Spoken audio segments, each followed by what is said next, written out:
Kick. Which words on stream going? Ah.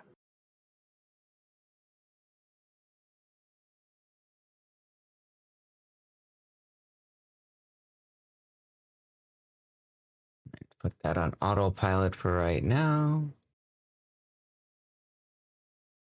Okay. Now,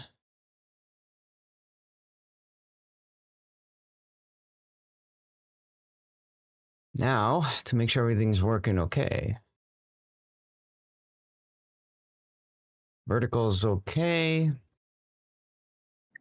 I have to change the game still on YouTube. Come on, horizontal. You can do it. Recognize that I'm live. Thank you. Yeesh.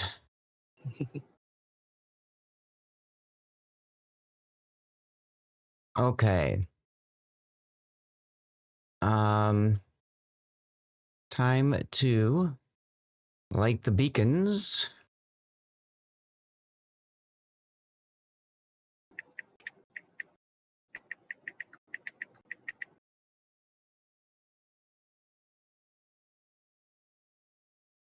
That's not what I meant to type. Oops. Kind of hard to do it when you're on the phone, huh? Yeah, I think I accidentally hit space, so it automatically auto-corrected to go for. Good afternoon. Gotcha. Hello there. Hello, Dennis. How you doing? I'm. All right.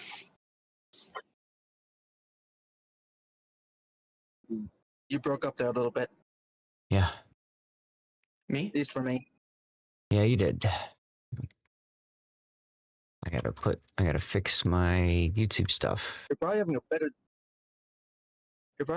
a better day than I am. Yeah, your car overheating decided to start sounds overheating on me. unfortunate.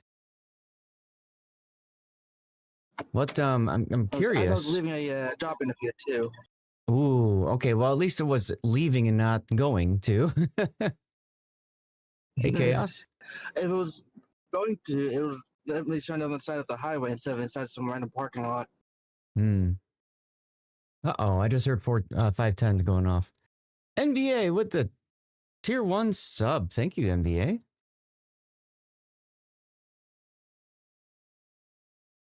Just trying to fix a couple things. YouTube and YouTube horizontal and vertical always require some extra zhuzh. And then I also have to fix Rumble. Because Rumble likes to always have just the same default title. So, fix that one. Here. And then I need to go into that and pop out the chat to make sure that I can see anybody over on Rumble. Pop out chat. There we go.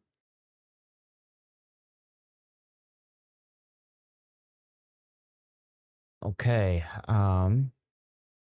Close that and close that. Test this one here. This is horizontal and then this is vertical. Make sure that these two show up properly.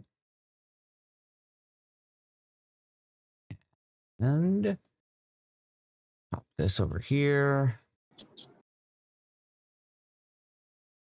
20 months of sailing with Zath, you're a true veteran of the channel's fleet. Damn right, dude. Thank you very much for that, NBA. I need to raid my channel here so I can restart my rerun PC. I'm gonna get that done now while y'all are playing words. Okay, good. Both of those are working fine. Pooh if you heard me, or if you are hearing me right now, if you can screenshot your ship upgrades as well as flags, that would help too.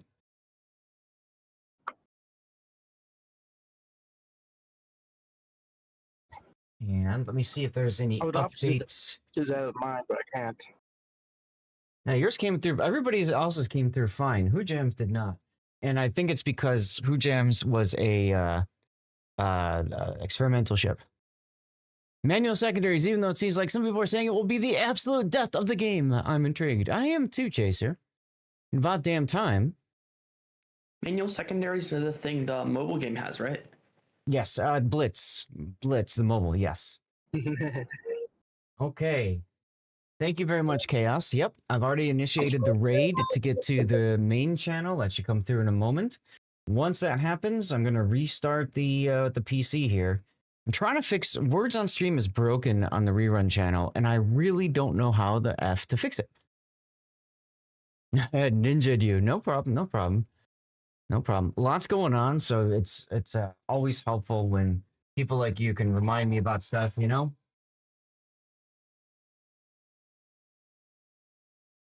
Gotta get my hat on. That's important, of course. All right. There's the raid. Okay, and I need to fix that. That's not the stream elements. Is that? That's Twitch alerts. Oh. Oh, why is Twitch alerts doing that to me? All right, well, let's fix that to the proper size. And then I got to fix that over here. I don't know how that got all screwed up, but when I went and I fixed a bunch of my Twitch stuff, things got all kind of wonky. So, you know, that happens, I suppose. Okay, just a sec. That should be good like that. Gonna get some dirty water, MB? Go for it. All right, I'm gonna stop my stream now, and then I'm gonna exit out. The other reason why it's important for me to do this on the rerun channel is because OBS doesn't actually save. There you go. OBS doesn't actually save any tweaks that you make until you exit out of the program. So if there's a crash and OBS just decides to take a dump, you have to redo everything that you had done before. I made a lot of changes lately. I don't want to lose that. So June 6th, are we going to start then, Rob, with you? Since you're not sure about timing? Sure. I've got your stream on my mobile app. That's fine. Fine. You know, it's going to take about maybe 10 minutes before we get in there. I got to get my PC started and the rerun channel going. That's priority uno. That's fine. And then once I get that going, then we can do our hellos and everything. Well, thank you for shouting the rerun channel out, Rob. All right. No thanks, maybe later. Turn Lumia off on the rerun Twitch app channel. doesn't work properly. Speaker bot's loading. Snaz is loading. I should be seeing streamer bot. There's OBS.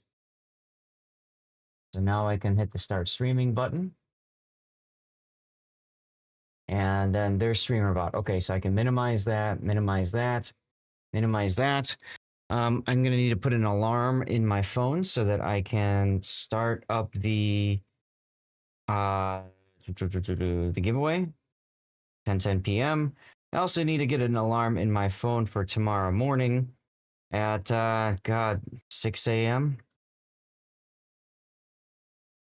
Something like that. Something like that. I have a, yeah, because I think we start at 8 a.m. for COTS on EU. Hey, Andrew. You're lurking for the moment? No problem. No problem. In between our replays and stuff like that, I'll ask who's here. And if anybody's got to go, you know, if you got to go, then we'll try to get you in soon. Okay, rerun channel should be live again. Let me take a look and see. And I got to get words going.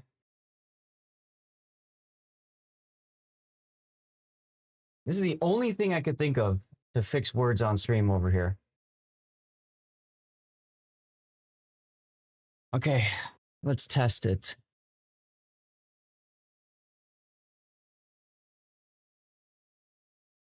And it is Yeah, my not Twitch working channel is not again. cooperating with me. So the rerun chat, the rerun channel, words on stream is broken. I don't understand why it is not working, but it isn't. So I'm just gonna have to cancel it for now. Just kill it, or I can keep it going. I guess I can keep it going. Every now and then people will type in words and it won't work or anything, but that'll be fun, right? I guess. I don't know. Yeah, it is not wanting to work. Damn. Spaghetti Code Chaser. I guess so, yeah. It's probably because, this is a 24/7 channel, right? The rerun channel. And because it's 24/7, I wouldn't be surprised if maybe it got flagged or something, Who knows? So I just need a couple more minutes. I got to get my stream monitor set up over here on the rerun PC.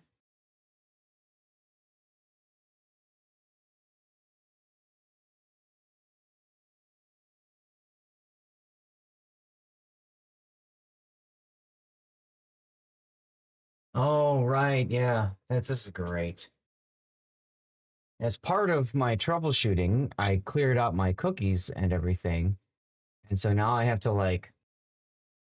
redo some of these things. This is exciting. Not.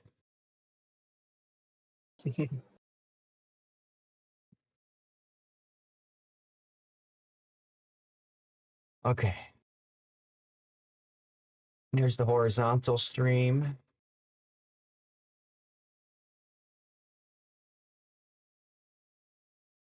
See if YouTube will work better for me. That one. I was having Yes. trouble getting the video to play on my Twitch app. You can always try typing in well, yeah. Never mind. I tried bringing it up as a website and it kept just auto-correcting to Yeah. auto-sending me to the app. Yeah, that's what I was going to suggest, but yeah, that's if you're on a phone, that's not going to work so well. All right. Just a couple more minutes, y'all. Sorry for the delay. Ah!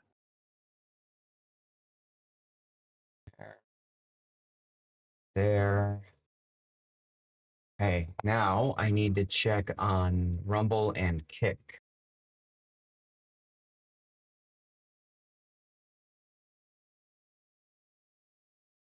Okay.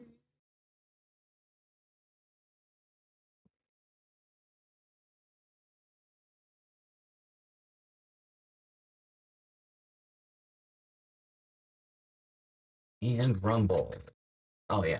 Rumble. There we go. Go. I do not see how to get this.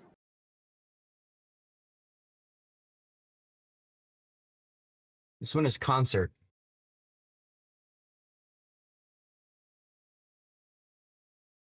Have fun typing. Okay.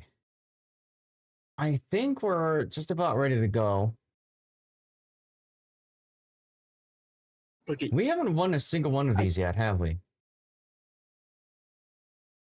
Well, I couldn't really participate because the video kept locking up on my mobile app. No, I'm not. That's not a knock on you. That's a knock on everyone in know. chat. Yeah, that's what you were assuming too, flag for being a bot. Yeah, it's a possibility, but I mean, I've had this problem before and then it just like automatically got fixed, so we'll have to just see what happens, I suppose.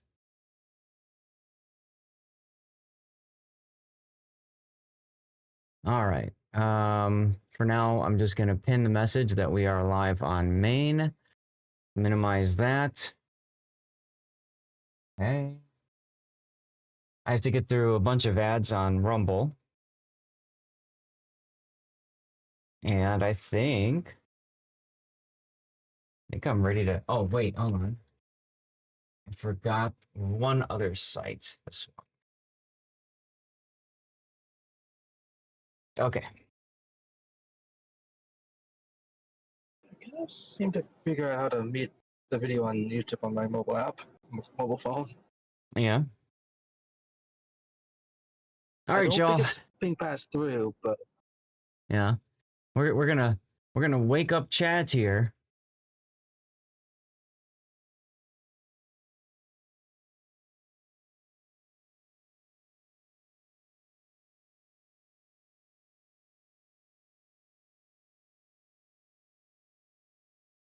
And I picked a terrible one for us to wake up on.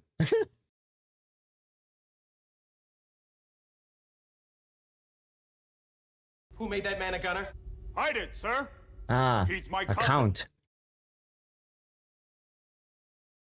Am I in delay? It's already pinned. I just pinned it as I was saying I was doing it.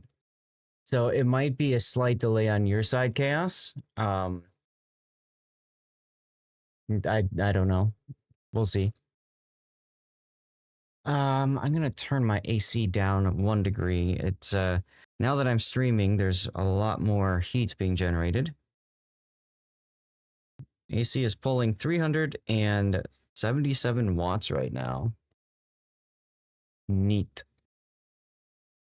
Okay, what do we got? Count. What else is there?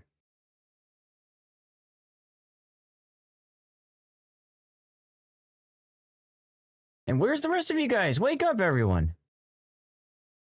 I'm here. Yes, the stream starting soon. It does go down to 0 and then it just sits.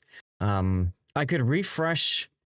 Well, play words. Anyway, we can reset the. I can reset like the whole thing. Like here, I'll show you Chaos. I can refresh the browser source, and then boom. Now the timer. It's something that's built into the overlay. One of my to-do list things. I actually got a lot of things done lately, but one of my to-do list things is to figure out some better overlays, and you know, just try to elevate the experience a little bit for y'all. But unfortunately, I've been busy with other things that keep popping up. So, yeah. Let's see, what is this one?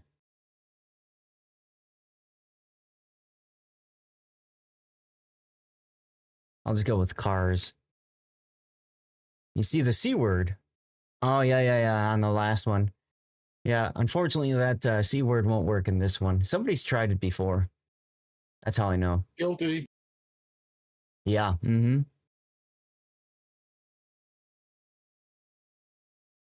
Let's see, I got soar. When things keep popping up, you start to play whack-a-mole. Yes, Cobra. And I invested some time into my stream setup. And what I was trying to do, and actually, no. So Monday night, I invested some time into streaming Manor Lords at 1440p just to see if it would work. And I couldn't get it to work. But yeah. So, you know, I just had to keep on going back and all that kind of stuff. 20k UG. What do you mean 20k UG, Bigo? Would cover my replay? Yeah, I told you I was going to have to raise that price because we got in the situation we got into, right? I had to deny Situation. of running out of space. So, you know, I got it. Corsair. So, you know, I had to raise the prices, and so I posted in the, I think, the replay analysis channel. There's Who Jam. Coming through with getting his equipment, and then flags are HP, speed, you know, consumable, reload. Okay. So anyways, inflation is at that. Well, so, you know, it's important to be able to have a free way for people to, you know, get replays covered, right? And so I was kind of going back and forth with it a lot, and I needed to raise the pricing, but I wanted to do it in a way that wasn't like, holy crap, it's so much. So what I ended up doing was setting it up so that what Twitch says is that a viewer will earn about 220 channel points per hour. So I reduced that to 200 And then I tried to figure out what exactly does that look like. So 20,000 is, you divide that by 200, right? And that's like, I think that's like 10 hours. Yeah, so if they lurk for 10 hours on the main channel, basically it'll take when you figure my normal streaming schedule and stuff, you figure for most people you're looking at about 1.5 to 2 months worth of lurking to get the channel points. And then on the rerun channel, I raised it up so that it would basically be half a month to a month of lurking 10 hours a day over on the rerun channel. So that way, at least there is still a free way to get it done. 2K is too cheap. Well, Neil, see, the thing is, thank you, by the way, for the input there. The thing is, subscribers get double the points. So whatever I just said, if you're gifted a sub or you sub like Big O, you sub yourself, right? So you get double points. So whatever I just said for timing, half that it takes half the time to get the points then. So I think it's okay where it's at now. But if we run into another situation where I just run out of time, I'm gonna have to find, I'm gonna have to raise prices again in a sense and figure that out. As far as like people spending money, well, Big O, since you subscribe to my channel often, Twitch has raised the dollar price to sub as well, right? So, in a sense, both the free and the paid way is getting more expensive. Of course, I suppose people could also support me on Patreon, because that, there's that $5 a month, so that price has stayed the same, right?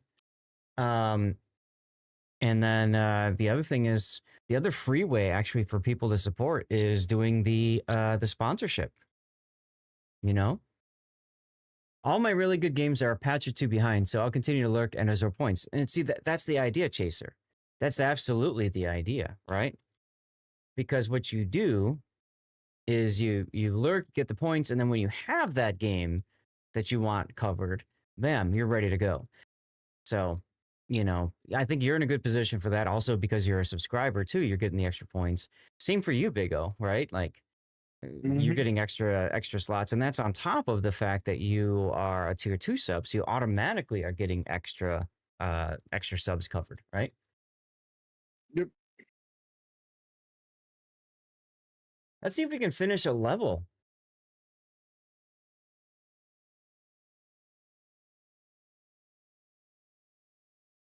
I mean, when I first started doing the replay analysis stuff and the channel points and all that, it was interesting because I was starting with, I think it was like enough channel points to where somebody could show up to the stream and then get enough points to get a replay covered like that same stream or something. And then it's come to this point where, we've just kept on growing. Rob, let me get your Brizzy game up here.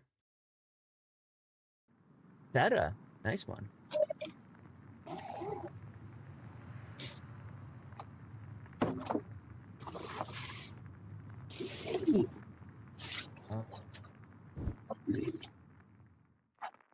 Okay. Hey, Cremoa. Thank you for your sub. It's 64 months of support. Cremoa, you don't stream anymore. I keep asking you that because, I would love to shout you out as my way of saying thanks, of course. I do not. Okay. Rob just got to his location. Oh, that noise. Yeah, he's getting out of the car. Ah! I was actually switching seats. There it Okay, goes. no problem. I got your doors are ajar. The doors are ajar, right? I've got your Yeah, the honking was because I got out of the car with the I got your replay ready the to keys in go. the car. Got your replay ready to go. You got major lag on my channel on your phone. You're posting the new puzzle enters 20, 30 seconds before I even get to see the puzzles. Chaos. The phone experience is rough. I'm sorry. I don't know what else to do about that. If it makes you feel better, I'm also having trouble with mine. It's not even trying to load the thing again.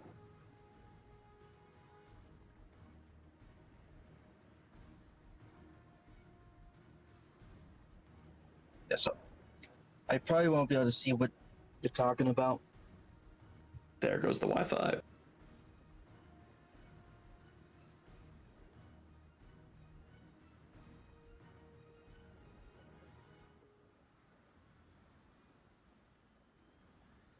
Just got messaged, I guess something that Raptor posted on his Discord a couple days ago. Yeah, I think he's getting tired of warships. It's unfortunate, but I know he's not alone in that. Yeah, he's burning out. I agree. With the stream he had last Thursday, I can understand. I mean, woof is a word I can see in there. But yeah.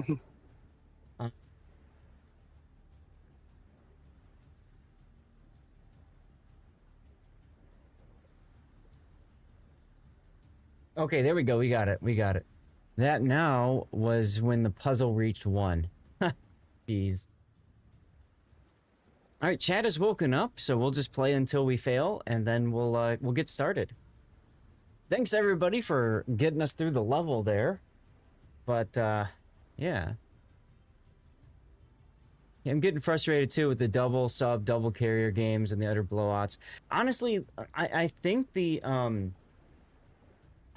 outcome here, I see what I did there.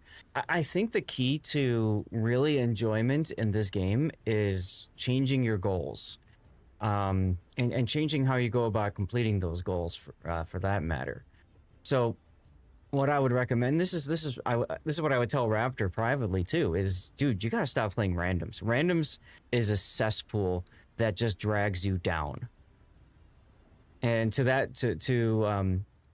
matter, let me get this bigger for you guys, make it easier to play. For that matter, ranked can be that way too. So you just have to like move past the garbage, you know, of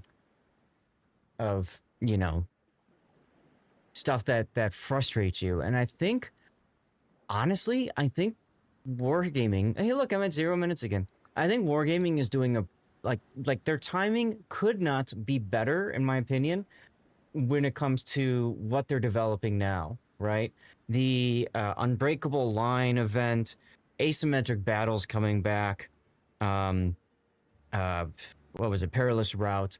Those PvE things and operations, flagship operations as well. Those things are, in my mind, bringing a lot more life into the game because I can enjoy it and not be so stressed about it. And there's absolutely nothing wrong with it. Absolutely nothing wrong with that. Yeah, I don't get why you hated Unbreakable Line. I thought Unbreakable Line was hella fun. Like, you rush in, you blow a bunch of stuff up, you die, and you do it again. You know? I'd like to see airship escort come back. I thought that was Airship fun. escort would be fine, yeah. But I think that the future for warships really isn't in competitive modes. I think the competitive modes have been beaten to death. Like PvP modes is what I'm getting at, right? So that's randoms, ranked, clan battles. Hey, Enchilada. You know, I think I think like, you know, I guess Unbreakable Line is technically PvP as well, but at least that was a, you know, extended format. Sorry, Cremo. The rush and die refresh is why he hated. He saw no point in it. And NBA says, if I want to respawn, I'll play Call of Duty. Well, sure. Sure. But, you know, there's nothing wrong with trying to, you know, change things up a bit. absolutely nothing wrong with it. And I'm absolutely here for it. Like, you guys have seen me play ranked. You've seen me play operations with y'all and the different other PvE modes. I have a damn good time doing it. Hell, you know, I even was doing it last weekend during the breaks in the Enterprise tournament. Yeah, destroyers kind of get screwed a little bit in ops, don't they, Chaser? Because the bots just like auto magically know when torps are coming, right? So I get you there. I want to bring the destroyer lines I'm grinding into the you can, it's just you don't get as much out of it. I also feel like, Chaser, you need to change your mindset a little bit when you're playing destroyers in especially operations, but you know, even perilous route, for example, right now. And I think it's you got to be more aggressive, right? And then just find ways to, you know, smash things in the face with torpedoes, like what you saw me doing with the Paulo Emilio. You know, that was a joke. That Electric forced me to do that as a joke, and I couldn't stop laughing the whole time.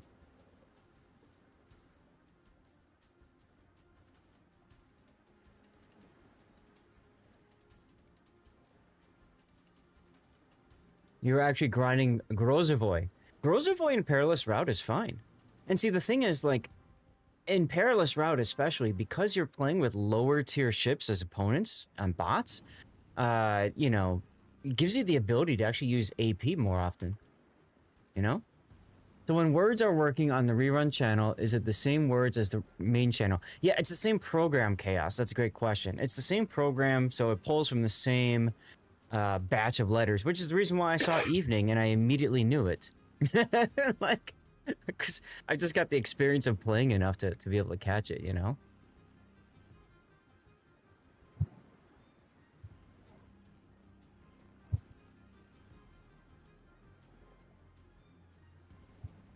I admit right now, I'm just holding my breath excitement-wise till the new USNDD split hits.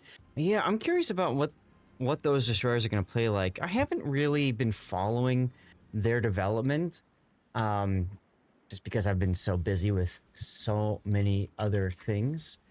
So, you know, I think it'll be neat to see a new destroyer line be added in. I approach it with some cautious optimism that they will be good. But it's wargaming. You know? Since when do they give us fun ships? Give, see? Anyway. But yeah, you know, like, I think right now too, with the announced nerfing of chip prices, right, for coal, steel, and research bureau, it does put a further emphasis on grinding ships out for research points, and maybe even grinding ranked battles and clan battles, right, to get that last steel necessary to be able to buy a ship, or even maybe that little bit of extra steel that you need to convert to coal, which we always say never do. But I think this is one of those rare cases. If you're eyeing a tier 10 and, you know, you're just on the precipice of getting it, on the cusp of getting it, by all means, spend the steel and get the damn ship before it gets more expensive. The player-controlled secondary German super heavies looks interesting, even though people are screaming it's going to kill the game. They've talked a super lot of... heavies? Yeah, well, so yesterday on Wargaming's official EU stream, they announced German battle cruiser tech tree line. So in the same idea of the Graf Spee at tier 6, an entire tech tree for them. There's a fake one here, guys. There's a fake letter. What was your question?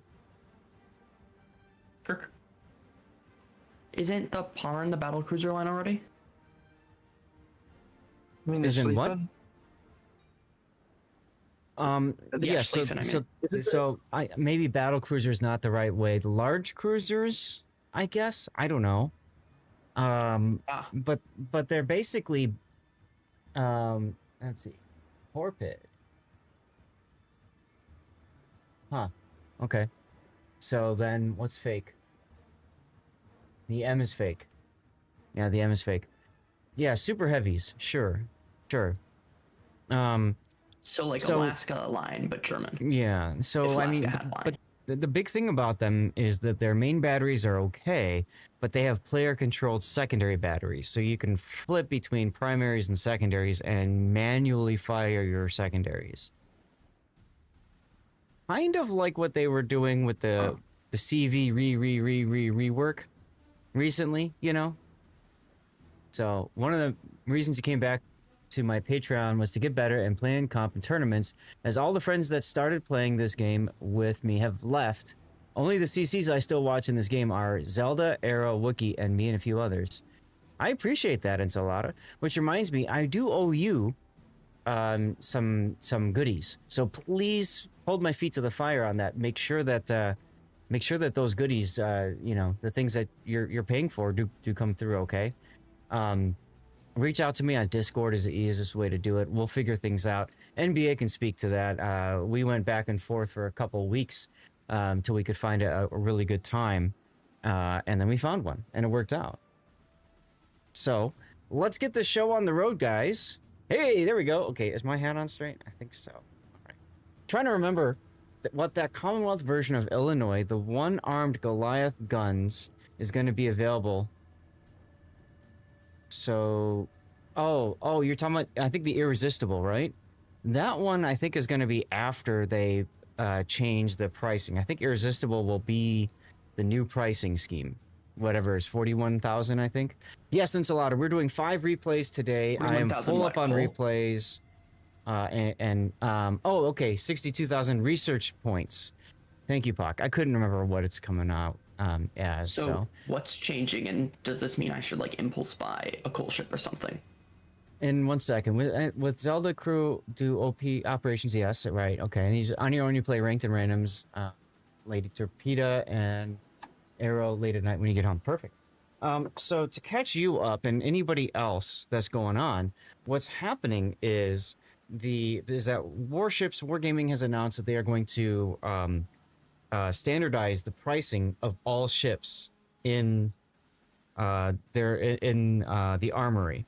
So coal, steel, and research points are going to be standardized. Now, your question is a very important question because most of the ships that are below tier 10 are actually going to be cheaper. So I would say you don't want to buy any ships below tier 10. There are, and also doubloons, thank you, Electric, yes. There are ships, though, that are going to become more expensive, and some a lot more expensive. There's a document that's been going around, and if anybody, Pockington, you've got access to the doc, I think. Can you post that in the chat? Maybe post it in my Discord as well, or if anybody else knows it. But there's a document going around. Somebody's already done the math, so there's no point in redoing the math. That showcases ships that are becoming cheaper, and then ships that are becoming more expensive, and by how much. So that's fine, Pock. It's not a big deal. If you're busy, you're busy. Don't worry.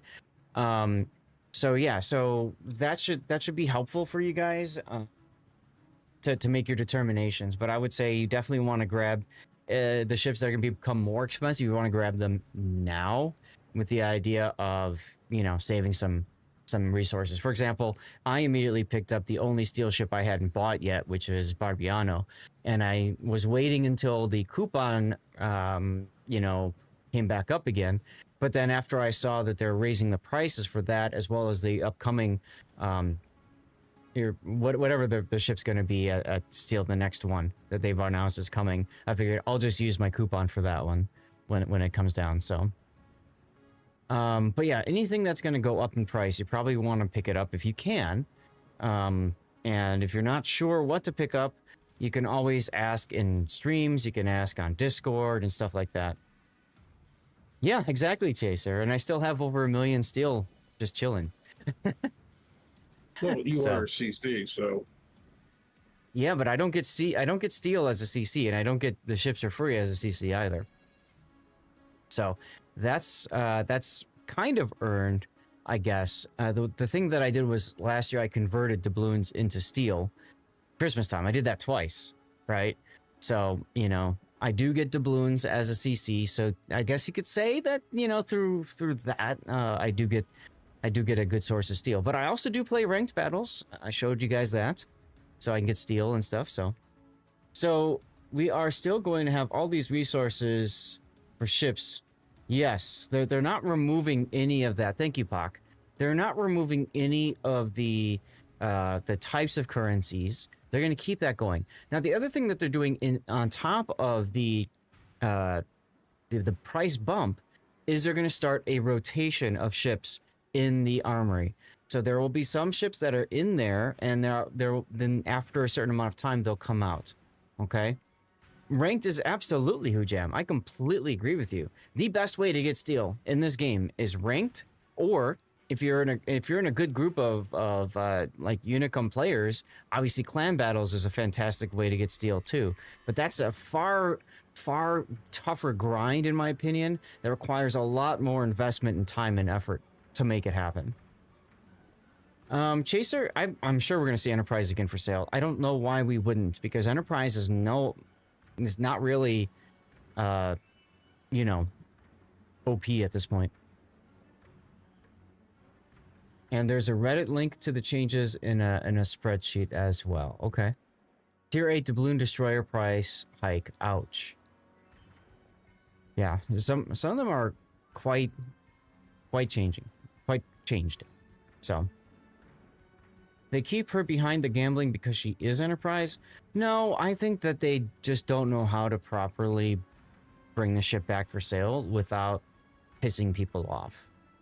Frankly, you know how it is with wargaming. Anything they do, they piss people off. They piss people off if they bring Enterprise back because they're people that gambled to get it, and I spent so much money for this ship, and rah! And then there's people that got it a long time ago, back when it was OP, and you know, are upset because now the ship's back out. Just like people were upset Missouri was coming back. It's crazy. Thank you, NBA. So, you know, I think they can... upset because the Kitami are coming back. I'm sorry, what? Or the Oh, people were Kitakami? upset because the Kitami was coming back. Or... Right. There were people that were upset that it was coming back, and then there were people that were upset because of how it was coming back, right? When they did the trade-in system for it. So yeah, we got 5 replays to do today. We are full up. This is our final replay stream of the patch. Just so you guys know, anybody else who's submitted a patch for a replay, they're gonzo. Okay, we're gonna move on to the next patch next week. Also, just a heads up, I'm gonna be gone for a couple of weeks during the next patch cycle to go visit my dad. This was a planned visit. He's perfectly fine and healthy, but I actually said I wanted to hang out with him and spend some time when he's not in the hospital, you know? It's warships. People are upset for the sake of being upset. Yes. Yes. And this is the Brisbane. That is... The irony of this being the last replay stream. I just had a really good match in Brandenburg. Yeah, and Shinano and so many other ships. And it happens, but, you know, there's only so much of me, so... I was killing myself. I was absolutely killing myself in the past. So, go ahead, Rob. I had a match a couple days ago in my Schonberg of all ships where I got my first E badge. I'm like, I saw that. Yeah. No, but I was absolutely just so like if you look at my old replay streams, I would do replays for 6 hours straight, like nothing but replay analysis for 6 hours straight. Now, the one thing to keep in mind is I didn't spend the time I do now on each replay, right? We spend more time on each replay, okay? So, like, Rob's replay on Brisbane, right? We do the captain build, and then we do the replay, the game, and then we talk about it as we talk over the end screens, and then we do the replay render. All those things mean that replay analysis now is closer to 45 minutes of time. Yes, Hujam is correct.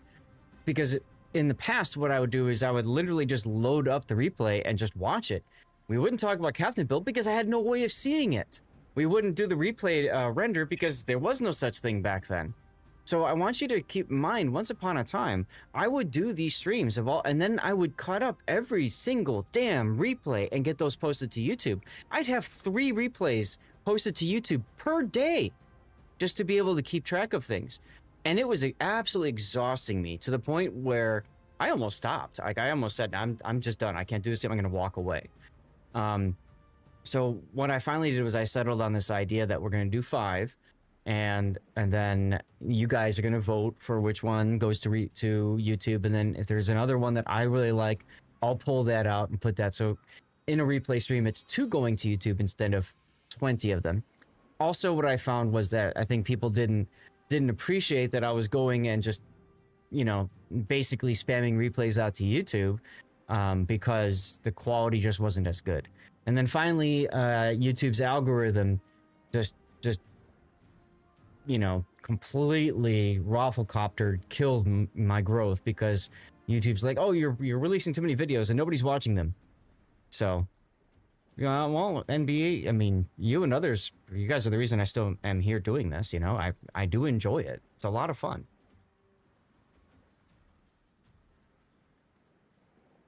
No, you're fine, Xanda. Thank you very much for the lurk.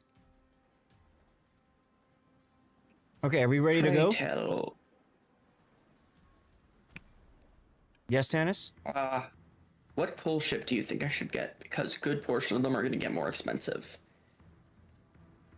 Dude, I can't tell you that answer. I mean, it comes down to pick a class that you enjoy and then grab a coal ship for that if you can, you know? So. Yeah, because I was thinking about, like, grabbing the Trump or something, because I want to figure out how to aim the airstrikes. Then grab the Trump, yeah. I mean, I would say if there's any ship that you've been thinking about, just get it. You know what I mean? Like, if you can afford it, just get it. And that means for now, you're going to hold off on buying commanders for coal. You're going to absolutely hold off on buying the special upgrades for coal, right? And spending coal on flags if you were doing upgrades, and I have all the commanders I think I'm going to get. Right. But I'm saying that France I'm saying England. that for you, but I'm also saying that for the benefit of everybody else listening too. If they hadn't considered that, right? That's something important. So you picked up the Z42. There you go. And enjoyed the Dirty Water. Yes, I do enjoy Dirty. As a matter of fact, my team for Team League next week is going to be Team Dirty Water. And I don't know if we're going to have time for Dirty Water today or this weekend. I don't think we're going to be doing an after party after the COTS Trident Trials. So we'll see. You love the name. Me too. Okay, so let's get this show on the road because we've been hanging for like an hour now. Jeez, yeah, we have been. Almost. My work meeting went late, so that's part. Thank you, NBA. Appreciate that. So, this is Rob in the Brisbane, and he's basically picked it up. Was this your first game in this, Rob? I think my second. I don't think I. Okay. My second. Okay. Like second or third. So the thing about the Brisbane is that a lot of people look at her as like a Minotaur. Yeah, kind of. She's got the 12-kilometer radar instead of 10, so that's huge already. When you've got her built for concealment, she does still have the ability, I believe, to stealth radar by a good margin, as you can see there. Stealth radar means if you're detected, you can press the radar and basically see whatever's detecting you. Which is very handy. The big thing about Brisbane is that she can choose between HE and AP, whereas Minotaur is AP only. So you can get away with shooting, you know, HE at destroyers and burning all the things, that sort of deal. The big thing is that Brisbane does not have an ability to smoke herself. So in the same vein as Minotaur, it's a Citadel magnet. And the other thing is, at least in my opinion, the gun arcs are really poor, especially at max range. I really struggled to hit stuff in Brisbane. That being said, I haven't played a ton of battles in it, but I felt more comfortable shooting things with Minotaur than with Brisbane. Usually Turk Russians can do these days. USN and British radar, for the most part, sits right on max concealment or lower. Exactly right, Chaser, exactly. So she's a fantastic anti-destroyer cruiser, but at maximum range, she does struggle to get the hits on to do the damage to destroyers, but also, I guess you could even say, to cruisers and battleships that are maneuvering. The other saving grace, though, that this ship has is with the torpedoes. These have a 13.5 kilometer range, And so the 13.5 kilometer range is really helpful. In tournaments, we see Brisbane very popular because you can sit in a smoke screen, and then most of the time smoke screens are about 12 kilometers apart. And since the torpedo range is 13.5, you actually can hit the ships that are hiding behind a smoke screen or in them. So that adds a little bit of viability to the Brisbane. It's one of the reasons you see her very popular in COTS and other tournaments, and a lot of times why she's banned, frankly, in those tournaments too. So it's a good ship, but a very tough ship to play, very tough ship to master, I would say. So let's take a look at this this setup. And Cobra, I saw your question about the after party. I'll answer that in the in between. Just remind me, okay? So you've gone with main armaments mod 1, engine room protection, torpedo tube, in the third slot, steering gears, concealment, and then finally torpedo tubes mod 2. So you want to spam all the torps. That's your idea, Rob? I think I just clicked like maybe I think I clicked like not recommended, and that figured I would like sell and like remount as I got better at the ship. Okay. There's nothing wrong with into how I played it. There's nothing wrong with starting with recommended and then, as you said, making changes as you go. I agree. One change somebody noted earlier was that you've got the torpedo modification instead of aiming systems. I mentioned how difficult it was to hit things at max range. Without aiming systems, it becomes harder, obviously. However, I can understand your idea about torpedo tubes. If you're going to spec in, especially in slot 6 here with torpedo tubes, then you're probably going to want to make sure, since there's an extra 50% risk of torpedo tubes incapacitated, you probably want to reduce that risk as well to compensate. So I do like this idea of taking torpedo tubes mod 1 here. This also increases the speed of your torpedoes, so that will help with getting your torpedoes to target sooner. In slot 2, I'd absolutely recommend the surveillance radar modification. Once you start feeling more comfortable with the ship, because I mean, why wouldn't you want to improve the duration of your 12-kilometer I win button, right? Now you've got a standard captain because there is no special captain. You only have a 10-pointer in here. This is a premium ship, right? So that's actually the highest. Yeah, that's actually the highest level. Okay, commander gotcha. For that nation. Gotcha. So what you started with was incoming fire alert for the heads up, you know, I'm about to get screwed. Consumable enhancements to increase the duration of your consumables here, fine. And then superintendent to get 1 extra because there is a heal. And then finally concealment. Okay. I might, you know, you have to think about how you want to build this out completely. But for me, I think priority target might be a better start. And then that gives me the ability to take last stand and first point here. Because to me, like, you know, if everybody's hitting you and you lose your rudder, that's problematic, right? Your ability to dodge in this boat is so important. Hello, Dubong. And priority target, of course, gets you an idea of if it's time to try to go dark or not. That's why I like to use priority target. But the way you built it is fine to start. And then you go from there. Where are you thinking of going now that you've played this boat a little bit more, Rob?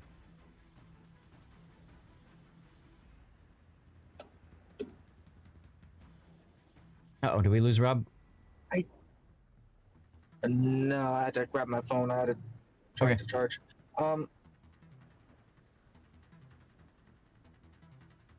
I'd probably grab something like Adrenaline Rush or... Okay. So Adrenaline Rush is a really good skill. Or survivability. Right? Survivability is absolutely another skill that's important to have. And here's kind of the problem now is, you know, if you're going to play this in ranked, radio location, I would say is a must. But because you went for a torpedo build, you may want to consider Pack-a-Punch and fill the tubes, right? Just to help you spam the torpedoes even more so than you already do, and also make your torpedoes even deadlier. I think that would be a very fun way to, you know, to build this ship. You know, unfortunately, there's no room for, therefore, consumable specialist. So, you know, maybe you don't do fill the tubes and you do consumable specialist and swift fish to make them even faster, which synergizes well with torpedo tubes. You know, but there's a few other options in here. Hello, Invictus. You know, I could see dropping consumable enhancements for specialists. Just they don't last as long, but you can spam them more frequently, which comes in handy. Yeah. You know, you can do something like that. You got options, so I'd say take your time and see how you feel about the boat and go from there, right? Yeah, and it's gonna take me time to actually get more points for the commander, Yeah. anyways. Yep. And then for signals, no signals, that's cool. You're just chilling, trying it out, so let's go. All right, so here's our game. I believe there was a death pick as well. Okay, cool. Load up your replay It's for mostly when I later. got caught out. Okay, so carrier and sub, this is a random battle. The carrier is a Malta, which is very problematic for you. And the sub is a U-4501, which is also quite problematic for you. Lots of battleships too. Double Vermont. Oof. Mecklenburg can actually do a lot to you too. Wrong battleship. Petro is a concern. Worcester and Svea maybe not so much. And then you've got the Gearing, Yu Yang, and Ragnar, which you can radar, and Let's give them a yeah, hard you time. got Hydro, so. Yes, Rob is already TKing the Holland. I think what Rob was doing is just trying to get a feel for the guns. Das war ein großartiges Gefecht. So, Rob, why are you heading in this direction right now? I think I had to, I think I'm just trying to head towards an island. Or my first instinct on a ship like this is usually find an island early on. Okay. So, I will mention you spec this for torpedoes. Enemy force Islands detected. aren't well suited for torpedoes. They are suited for guns. So if you had this as a gun setup, then I would agree with you. But because you're more torpedo spec, what I would do is I would go on the 910 line and just luck chuck torps down the 910 line when they're available. The idea being you're going to work with your Holland to torp all the things, right? And then if there's a destroyer there, you can radar it and kill it.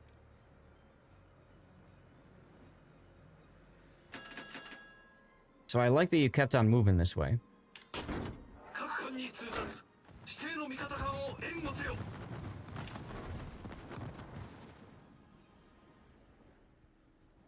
敵艦に攻撃を集中せよ。 How you doing, by the way, SAT score? You having a good Friday so far? There's Malta planes. Why are you... Okay, so you're radaring because you cover the cap. Reporting the target position. Okay. Yeah, and I had at least one battleship who could potentially shoot at anybody who's there. Yeah. Unfortunately, nobody's If he was really paying there to attention. shoot him. Well, so you're depending on teamwork in an environment where it's random battles. So, exactly, SAT. If you were going to come out... Hey, giveaway going.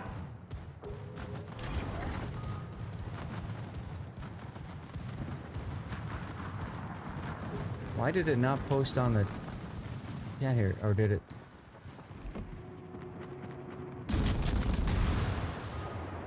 What the heck?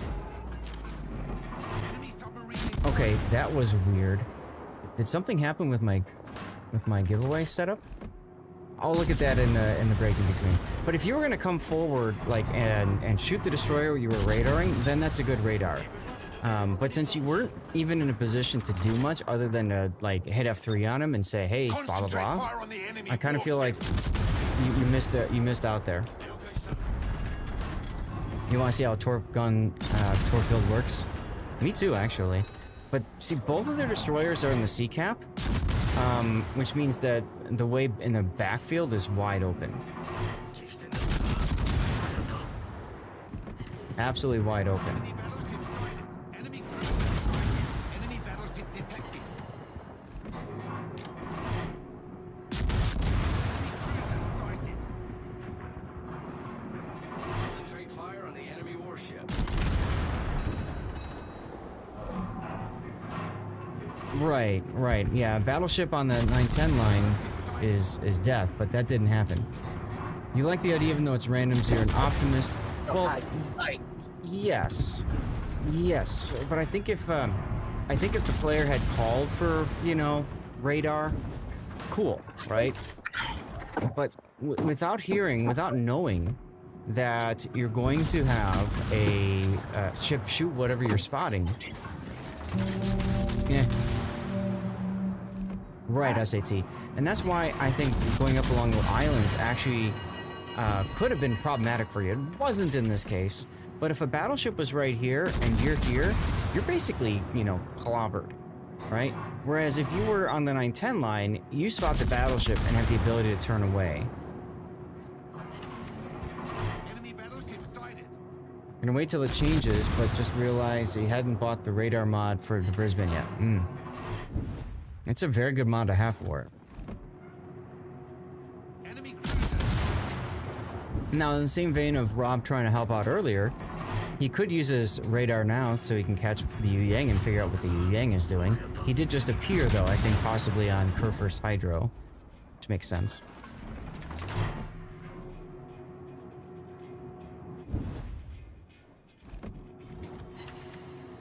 So yeah, there might be a giveaway going right now. If there is, then make sure that you're following the channel and type something in chat just to be safe.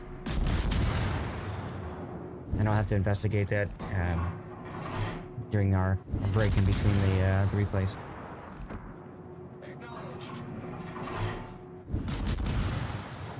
Now I feel like, Rob, right here, you're not doing anything to help. Cruiser sighted. I mean, you're shooting at max range. I was talking about how floaty they are. I mean, look at that. It's very difficult to hit destroyers at max range in this thing. Your phone is muted, no worries.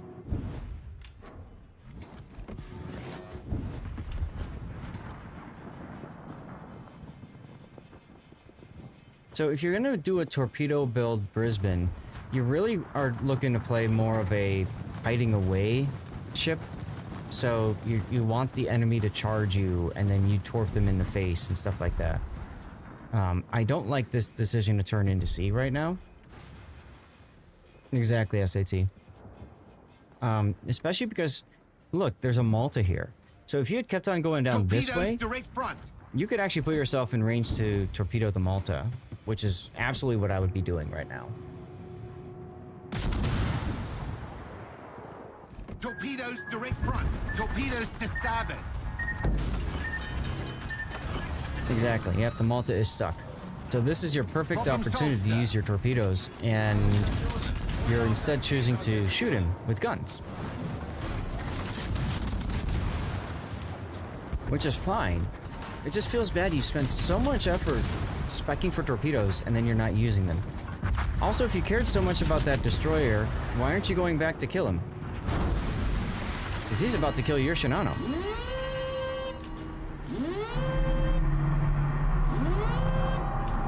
Concentrate fire on the designated target. Waste of radar, yeah. I agree.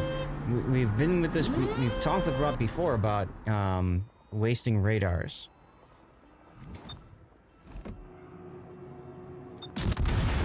Sighted.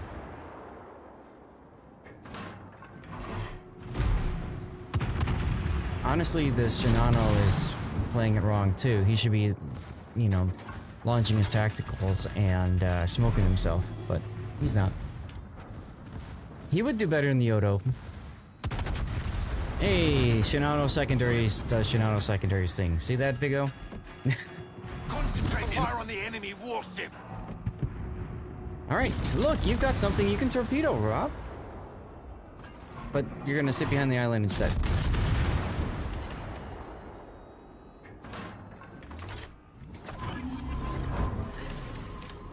Why are you hydroing here? What are you afraid of?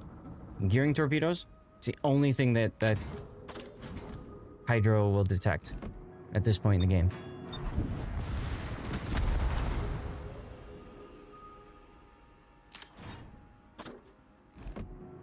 Absolutely. Absolutely good opportunity to torp before the island. And you see Rob getting a little impatient here wanting to get the torps off, realizing he can't unless he backs farther up than he's willing to, and then he decides to start shooting. You got lucky that you didn't get shot at, that the Vermont wasn't ready to shoot you. Right then and there. Okay, gonna try again. Oh, and I forgot to mention, she does have single fire torpedoes, which honestly, I wouldn't have done them all like that, Rob, but okay. Because as soon as the Vermont decides to move his rudder, all of those torpedoes are going to miss. What you do is you put them all out in this kind of random fashion so that the Vermont can't, you know, dodge all the torps.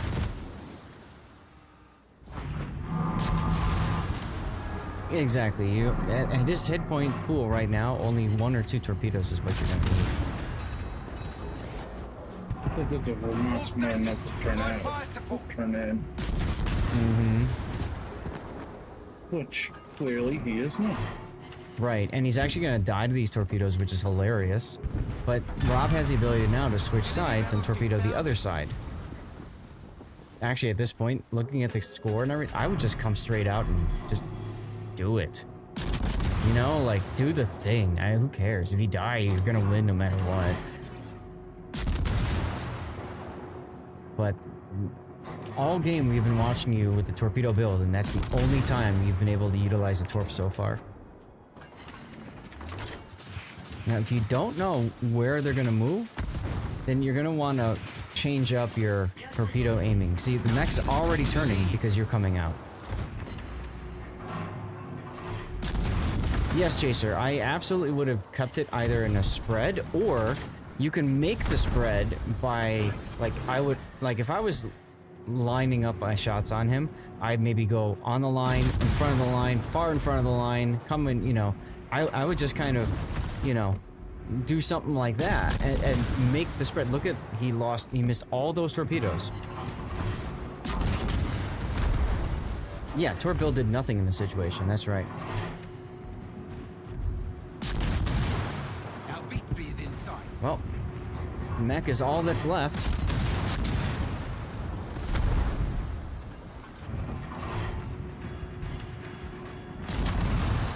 Now, Rob said there was a death pick. There it is. All right, let's go take a look. Actually, it might be kind of fun. Oh my god, they killed Rob. Oh my god, they killed Rob. Where's your shells? There we go. Might be kind of fun to try to watch it from the perspective of the shells. Your final defiant salvo. Right? Unfortunately, the shells don't render very closely, but there you go. That'll be your death pick, Rob. That'll be your death pick. Died trying to use the guns. Whee! But look at that arc. He did start a fire, and nope, denied. At least you're right. Good game. That's nice of you. Damn the torpedoes, full speed ahead, indeedy. Yes, indeedy. So a little bit over 100,000 damage isn't bad. Isn't bad. He did get an efficiency badge for that game. But as you can see, nowhere near the top of the scoreboard. Yeah, Mecklenburg is a probably the worst of the ships. I mean, all of those battleships were nasty, right, Pock? But Mecklenburg is a special kind of nasty with how many guns it has. So, you know, given the circumstances, Rob was able to make it work out in his favor. But Rob, if you're listening, so I think what you need to do is change your mindset with the ship. Either you change your mindset or you change your build. If you want to keep the mindset the same, then you want a gun build. And if you want to keep the build, and then you have to change how you play the boat. Put the replay render on. Yeah. Involved is on pretty much Toscan Adriatico is fast fighting button. Regular hull, yeah. Go ahead, Rob, sorry. Yeah, I mean, like, this is like my first or second match, and so there will definitely be some major changes happening as I learn the game, ship a little bit more. Mm-hmm. Yep. Like, I the mean, main thing was just trying to figure out, how do I play this game? Which build works for me? mm-hmm. Yeah, it's a brand new ship, So, and I get it. Over time, I think you'll get better at that. And that's right, as I say, it was a steamroll. I don't know to what extent Rob played a pivotal role in that steamroll. I really do wish you had gone down that 9-10 line early and just kept going, because together you and the Holland can get behind everything, and then you can just torp like crazy. But instead you chose to play a gunboat, which is fine, but your build is contrary to that playstyle. So yeah. Alright, well, my So- phone's about to die, so I might need to help out. that's fine. If you have any final questions, feel free to ask. Well, nothing that comes to mind. Okay. All right. If that changes, you Once can that's talk later. 12%. And chat, as we have the replay going, if you have any ideas for a title for this replay, then feel free to share. I'm thinking wrong build.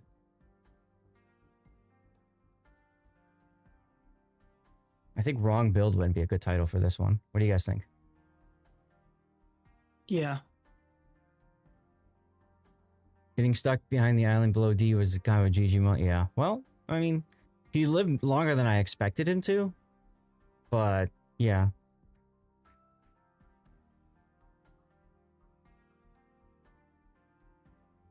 And I agree. As I say, a bit of a misplay. I get the feeling Rob isn't comfortable playing in open water as a cruiser player.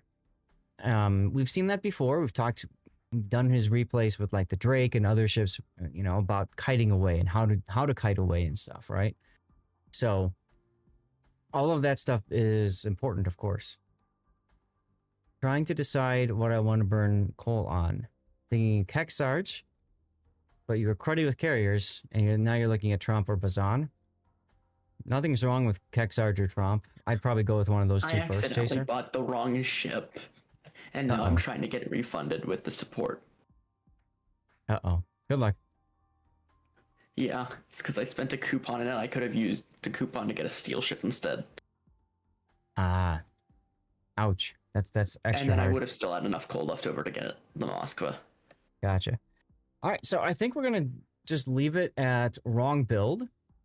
Confused in the Brisbane, insane in the Brisbane. Ooh, I kind of like that one, Zombie. Rob, if you're still listening, which one do you like? Do you like wrong build or insane in the Brisbane?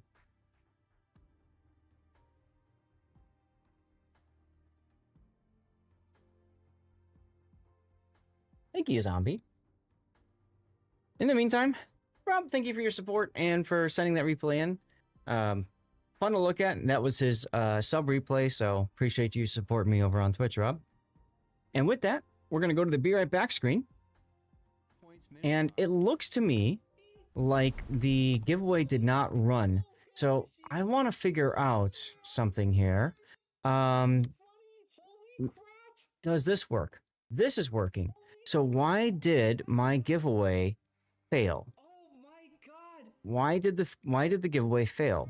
I have not changed anything with my code whatsoever. I'm going to try to manually yeet out a code. I confirm that I. It's not posting. Because Brody did die. Congratulations, Brody. I think the problem is it's not posting. My opinion, and Now this tells me that the code is failing. It probably doesn't have access to Twitch right now. So let me take a look at Twitch account. Let me try turning streamer bot off and back on again. stuck against the island, so yeah, I can see that. Well, did it get stuck or was the food order delayed? Honestly, you have some resentment towards Wargaming with 3 or 4 of your buys, didn't even use the ships in a match, then submitted a ticket to get refund and nothing. Yeah, that's kind of frustrating because if you haven't played the ship, you should be able to get it back, right? Okay, now it's posted that it started. Let's find out. Let's see if this works. They didn't win the game, Zaf. Unbelievable. It's not eating. BN clawed all the way back into that What the game, hell?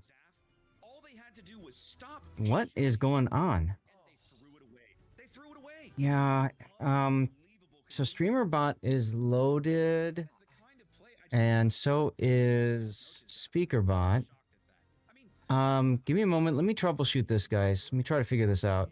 I think I might need to just log out of Twitch and back into Twitch on actually this one they have to bring 3 tier 9s on StreamerBot. I'm gonna run a commercial break while I'm doing that because not much to do otherwise. And I'll get words going for you guys. Pisha brought 29 centimeter in a Vermont. And Toji Fushiguro in a defense. So there's your 3 tier 9. Come towards me, I can provide smoke. No, I respect the 1v1. Oh, look at it! John. Oh, that'll be the moment. I was the torpedoed here. He's trying to win. He's trying to trade with. That's a terrible trade for those guys. Opus now upside down 2 ships. Oh my god. Oh my god! Slaughtered with the massive Holy south of Moskva. Wow. He's back up. 3 ships. And now the Des Moines probably going to go down here too. Matt finally. They have no way to. Meanwhile, John the Ruthless with AP. Go for it, NBA. So now StreamerBot is telling me that it's already running. Nope, here we go. Now it's loading. Okay. Load the AP quickly, boys. Load the AP. John the Ruthless takes him down before he can get the ram off. That's a huge kill. What an engagement. Look at that. And Formacing's like, yeah, yep. Watch this. I got my electric razor. Like I remember that one. It's not working. Well, Puerto Rico does not have that exposed. Okay, now it says StreamerBot started. Let me go back to platforms, Twitch accounts. Okay, chat. Everything is connected now. There we go. Just inside that number, they're going to lose Elgar right here. He's never going to get to his next heal. Okay. Perfect, guys. I think we're good now. 20 seconds, a single shell. I think we're good. I need to turn the AC down. It's getting warm in this room again. Are you kidding me? You're kidding me. He's not dark. It says it's 74 in here, but I don't believe it. I'm doing this myself. We'll see what happens. Skygager's like, fine, you losers can't handle it, I'll take care of it. Well, but here's the thing. If they had let him live 3 more seconds, he gets to another heal. Yes, right. And at that point, it becomes more challenging. So Chaser, and by the way, who's here that who needs to go soon? Is Andrew here, and does Andrew need to go soon? Because I think Andrew's in Europe, right? We've got Andrew, we've got M-Note, NBA, and then Hoojam. Instead, the lightning just came out in the middle and said, "Hey, here I am." I'm not just here. I'm in your voice comm, stealing your cruisers. Yeah. Oh, you're on the East Coast. Okay. Does all right. Well, we can do your game next. M-Note then, since you're already in here, that's fine. And that's the Tulsa game. Okay, so I'll load that up. Guys, I got it fixed. We should have a giveaway going on now. We're testing it out. It's for blue bonuses. So make sure you're following the channel and just type something in chat, okay? And we'll get you, hopefully that giveaway will work properly. This time the code executed properly. You just finished a late lunch. Fair enough. What was for lunch? Admiral Kutuzov, Tulsa. In the Stalingrad, taking out Boy No Right Salem. Very, very nice shot there. And that's... Oh, here's the part where Rob keeps dying. Non-stop death. Again and again and again. Oh my god, they killed Rob. Oh my god, they killed Rob. This has to be a clip. This has to be a clip. That's a clip. Love it.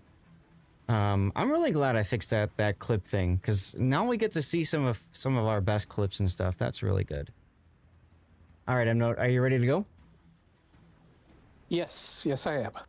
Alrighty then. So this is Note in the Tulsa, which is the Tier 9 cruiser for the United States. It's basically kind of like a Des Moines Light, because this ship has dual instead of triple 203mm turrets, and I believe it's got a similar reload to that of the Des Moines.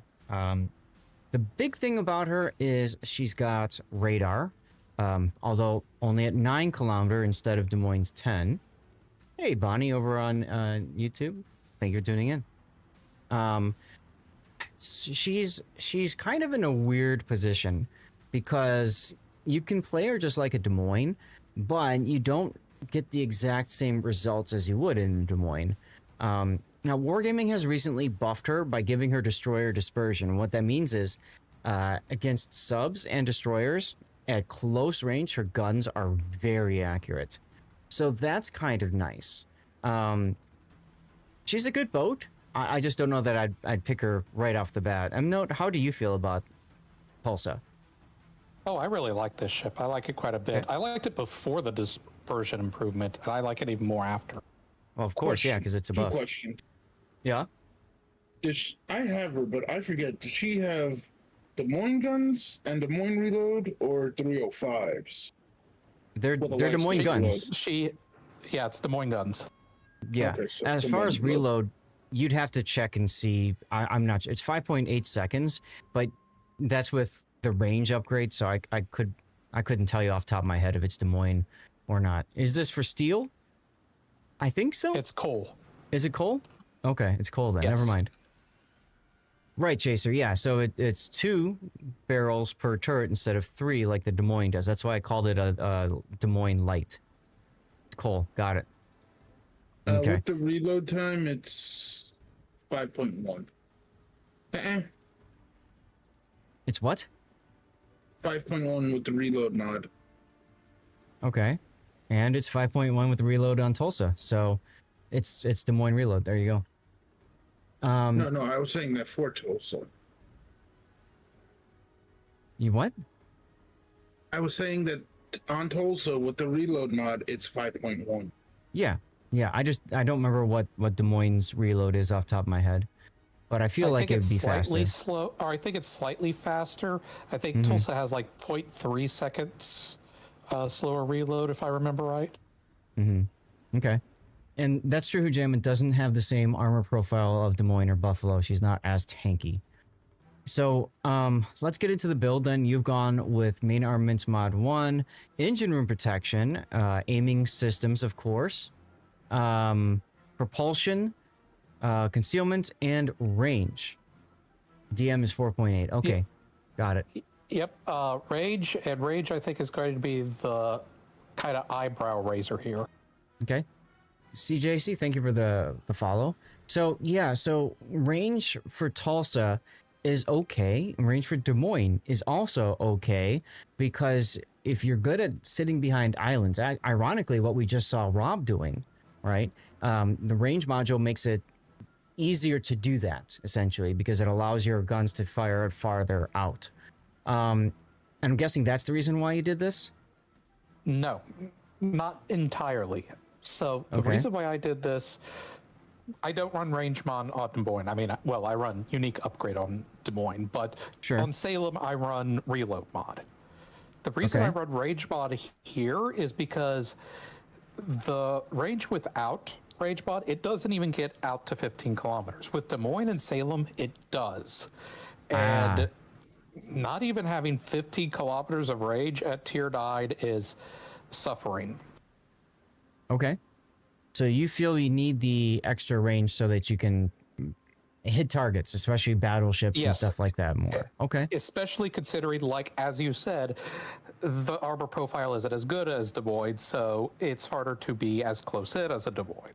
Okay. So you want an engagement range from farther away, basically. So you want to be able to disengage, have more time to dodge shells, stuff like that. In addition, of course, to being behind the island and stuff. So, okay. Yeah. Yeah. The issue with the guns, like why I don't take range bot on the others, is because the shells are really floaty. It's hard to hit at long range. Yes. Yes. And plus, we already talked about the armor profile of Des Moines and Salem. Plus, Salem's got the super heal. So, I mean, there's parts of it as well. Okay. And then propulsion. If you're good at kiting away and stuff like that, then propulsion is probably a good choice. What's your maneuverability? You're at 10.45 seconds rudder shift time. So you're kind of at that, you know, where it would be nice to have that, and then, you know, not at the same time. You follow. Oh, cool. Thank you very much. Welcome. Aiming system makes sense. And then here now, you didn't go for the radar mod. Obviously that would help, right? Because if you spot something on your radar, then that lasts longer. But I get it if you're trying to conserve coal. You know, makes sense. Yeah, I am, because, you know, especially now with these changes going through, I want to get ships more than I want to get modules right now. Yep. I get it. I completely get it. And then, as people noted, I saw somebody mention earlier, Tulsa will be cheaper when Wargaming makes the changes because it's a tier 9. Okay. Fair. So, you know, I understand this. One thing to consider, I mean, I know concealment is really good, 9.5 kilometer. If you find that you need to dodge a little bit better, you could always go for steering gears. That does bring your detection up to 10.5, but that also brings your rudder shift time down quite a bit, 6.27. So it makes it more responsive. And combined with propulsion module, if you play the ship open water, I think you would appreciate that buff. But if you're playing it, you know, your traditional kind of island camping stuff, then concealment's probably where you'd go. In this particular replay, I think rudder shift actually probably would have been a better choice, but that's kind of an exception. Okay. Never mind on Des Moines. Okay. Des Moines' unique upgrade is a little bit different. We'll talk about that later, though. So you've got Halsey. Halsey, of course, has talents. So Confederate gets you main battery reload buff. If you get a double strike, then your concealment increases. But the big thing is the Confederate. That's a hard... there we go. That's a hard... I'm trying to think of what to say, but that's a hard condition to proc, right? Because you have to get a Confederate achievement. He does have buffed skills, though. So you went with the buff gun feeder and the buff grease the gears, and then priority target, superintendent, survivability expert, concealment expert, and then finally adrenaline rush. Okay. Does this ship need the buffed grease the gears? 25 seconds? It does. Yeah, 25 seconds, and that's with the buff. Yeah. Okay. I would say definitely if you're going for the main battery mod, because that debuffs your turret traverse by a good amount. But okay. Yeah, if something surprises you up close, you radar, and there's something nearby, you know, that's important. Now, the other thing too is that Halsey is my Des Moines captain, so he also goes on Salem, also goes on Alaska and Puerto Rico, because the same build kind of works for all these ships. Sure. Where are you going to finish this build off? What's your final 4 points? Final 4 points is going to be top grade gunner, and I know what you're going to say. I know you're going to say RPF is an option, and it is an option. The reason why I would go top grade more so, not for Tulsa necessarily, but like I said, this is also the ship that I would play for Alaska, Puerto Rico, and those ships could really use the improvements that top grade gunner brings. And that's one of the difficulties when you're sharing a captain amongst many different builds, is you have to make some sacrifices to make a more generalist build, and there's nothing wrong with that. You know, and if he's your Halsey captain, then absolutely you'd want to work on that sort of thing. What was that ninja drop? Sarah, congratulations. You just got yourself a blue bonuses code from hanging out in chat. Just had to stay active in chat. That's how we do our giveaways. Very simple over here. A lot easier than typing in specific words and stuff, or as you said, playing marbles. Flag wise, you've gone for ship HP, fire reduction, fire chance, heal boosting, speed, consumable reload, anti-air, hydro uptime. Okay. Okay. Fine. Nothing wrong with that at all. Let's get to your replay, shall we? Okay, so a couple things about this replay. I think I do fairly well at this. However, there is a death pick. Yay! And I do kind of want, could I have played it better, survived a bit longer, done a little bit more? But the other thing, too, is that I want to also highlight is that the play that occurs, like the entire game that occurs after my death is also, I think, interesting and instructive to watch, even though I'm no longer involved in it. So I think that watching the full replay is a good idea. Okay. Sounds good. I mean, we're going to watch the full replay regardless.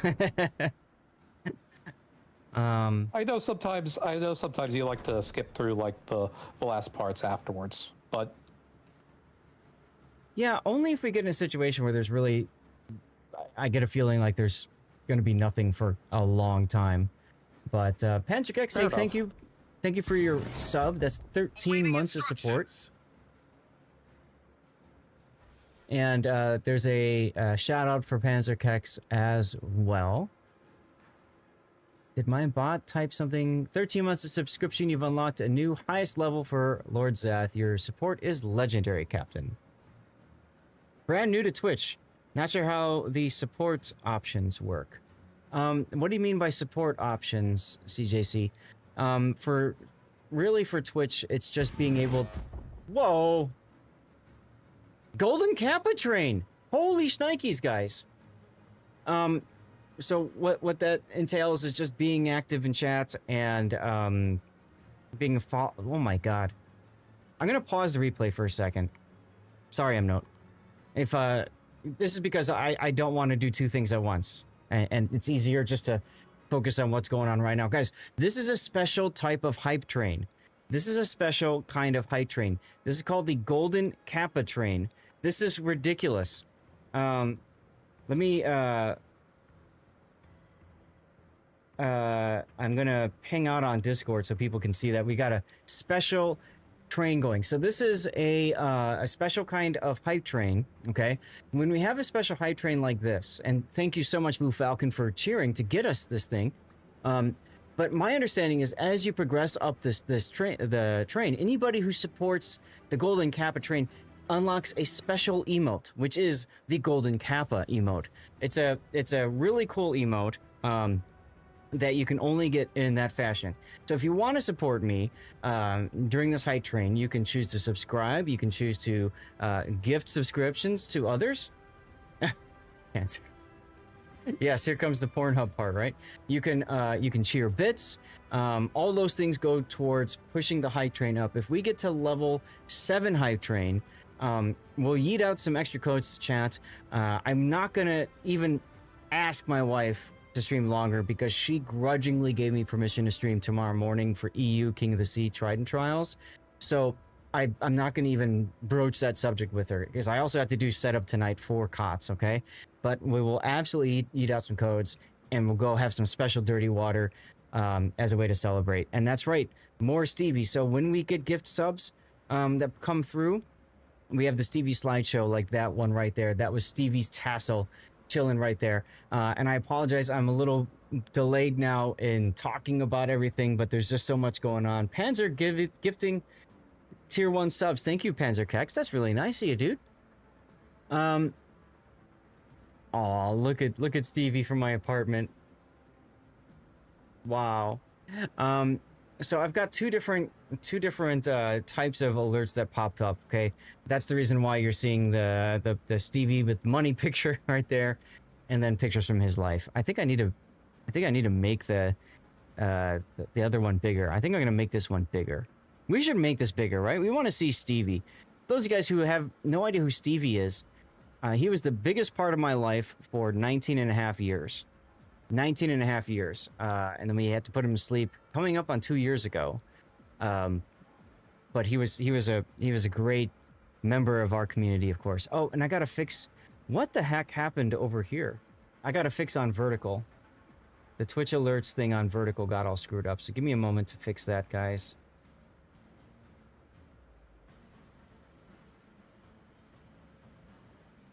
Okay.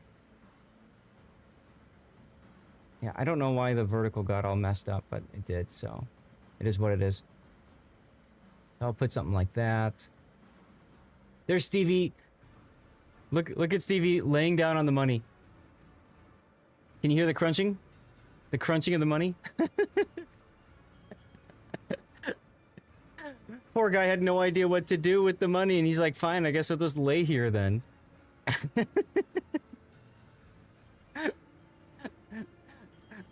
Goodness. And then there's Stevie. You know what I should do? Maybe I should do this. Maybe we should move this to like elsewhere so you guys can see both. I think that works, right? I think that works. Okay, so we're at 0, but we just got to level 5 of the Capitrain. I apologize, I haven't been talking too much about. He's such a cute. He was a great cat. He's a great cat. The best part was afterwards. My wife wanted the money back because I raided her wallet and my wallet for the money. So she starts pulling the money off from underneath Stevie's belly. God, it was hilarious.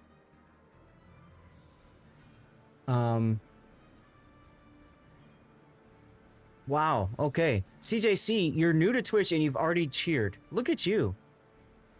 Let's see. So I gotta read out what's been going on. NBA gifting a sub. That's 14 that you've gifted out. Thank you, NBA. Making sure everyone gets to enjoy the ad-free dirty water sipping good times. Legend status confirmed. Let's go. Let's go. All right. So the bot did do the hype it up thing. Good, good, good. I did want it to do that, although I think I need to change it so that it puts it in chat. Let's see, that's under actions and that's under hype. Yes, and then here we're gonna say not send using the bot account. It'll send using broadcaster. Okay. SS is under treasury. What do you mean by that? Where are we at now? So then CJC. Oh, CJC. Wait, you just joined Twitch and now you've subbed for 6 months in advance? Dude, that's amazing. Thank you so much, CJ. A sub to help you learn the ropes on Twitch and World of Warships? That's a double whammy.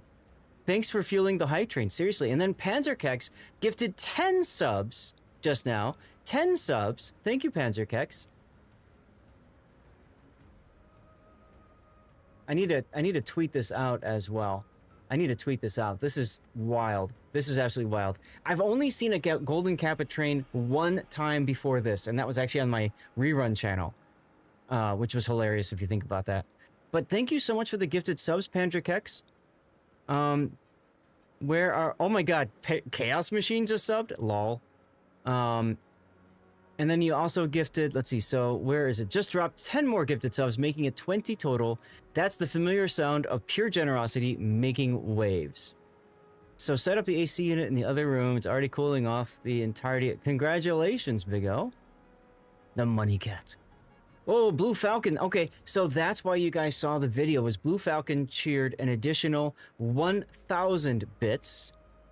Thank you for that, Blue Falcon.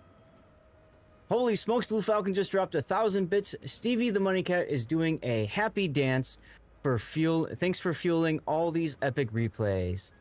Yes, and then that's right. Anytime we have stuff like that, we get the 510mm guns, the big Shikishima guns. Let's go. The rotten things you did to that cat. I didn't... Hey. And then there's the 100 bits from CJ as well, who not just subbed for 6 months in advance, but also cheered 100 bits. Thank you so much for doing that, CJ. Building up your WoW's wisdom 1 bit at a time. Perfect. Lord Zath, you can't print your own money. Ice will come then. That's right. That's right. That is absolutely true. That is absolutely true. Unfortunate name. SS is kind of a sketchy a while back. Oh, I guess that is true, Sarakin, but you know, we don't make judgment calls like that over here, okay, guys? I think they got religion. Treasury reinforcement seems consistent. Don't know what that means. But anyway, guys, we got to level 5. Thank you guys all for your support and your help with that. Blue Falcon with the cheer to get us started. You should get the train conductor. What?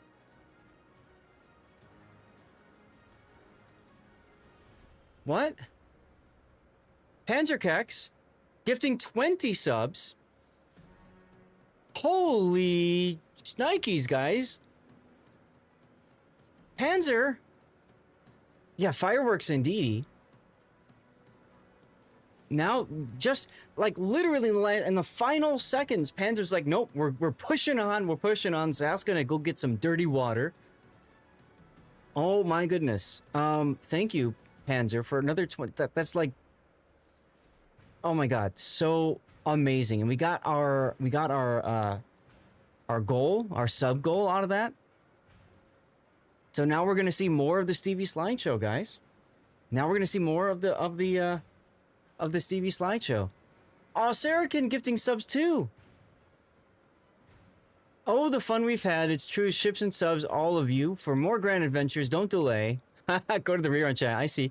Panzerkex just dropped 20 more gifted subs, making it 40 total. Yeah, Panzer just doubled. Holy shit. If you think about it, Panzerkex quadrupled, right? It's a 400% increase in his gifted subs. Your improving subs are definitely better than CVs with that salvo of support. Rez, 250 bits as well. Thank you. Thank you. We're almost done with level 8 now. Jesus. All right, we're gonna get a giveaway going right now. We're gonna yeet out a giveaway right now.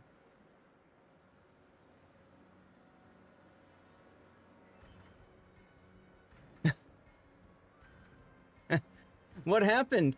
Says Sarahkin. Sarahkin, you happened, and so many others here, just sharing support, man. And this is great. This is what makes Twitch so fun. This is what makes me enjoy being a Twitch streamer, and this is why I always say I need to stream, and I always stream as much as I can. How high does it go? There's no limit. You like the boom. This is the original sound effect of the Shikishima.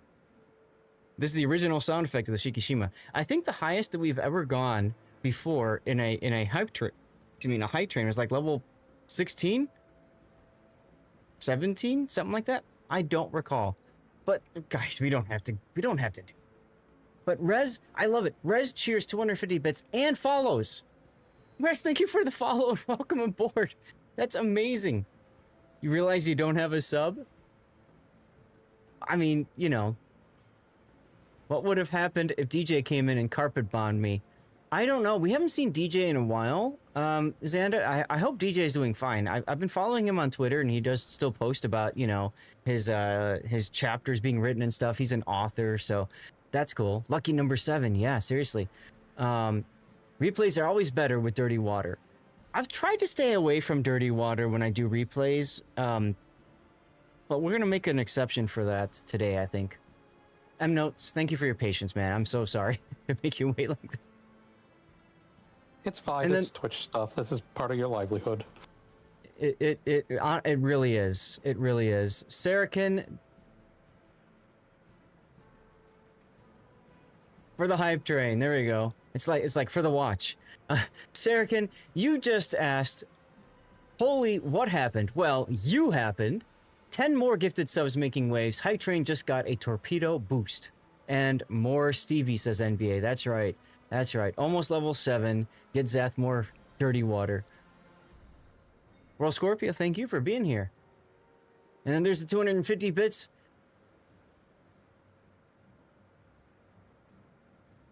We got the dirty water song coming out. Let's go. Let's go. 250 bits to get that high train chugging. Looks like someone's ready for some dirty water toast. Damn right. Damn right. So we got the giveaway going, guys. Don't forget to get into that. And then Sarahkin gifted another 10 gifted subs. I didn't realize that was 2 times you gifted those subs. Look at that.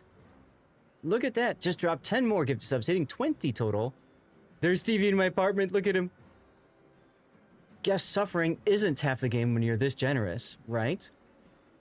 Whoa, says Profile. Indeed, indeed. Whoa. How you doing, Profile? Happy Friday. And Duckman says, this is getting out of hand. Now there are 2 of them. How high does it go? We answered that a moment ago. You like the boom? The booms are great. Xanda gifted a tier 1. Xanda is paying forward the gift they got from Cobra over to Sarahkin. Cobra, if you're still here, I forgot to answer your question about the about no after party tomorrow. Remind me about that. So our hype train is currently halfway to level 10. It's awesome, you guys.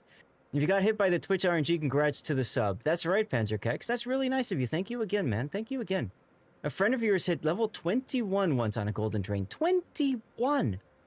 Holy crap.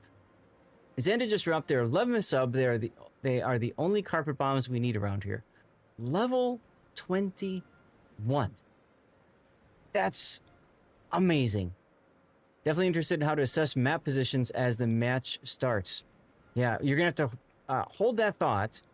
Yes, you were gifted a sub, Serican. I love it. You gifted out 20, and then you didn't even sub yourself. That's hilarious. I think that might be why he avoids it during replays. Avoid what during replays, Duckman?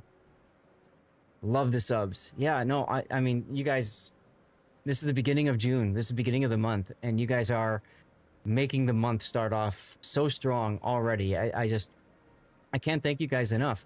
I legit can't thank you guys enough. This is the booze. Oh yeah. This is awesome. This is awesome.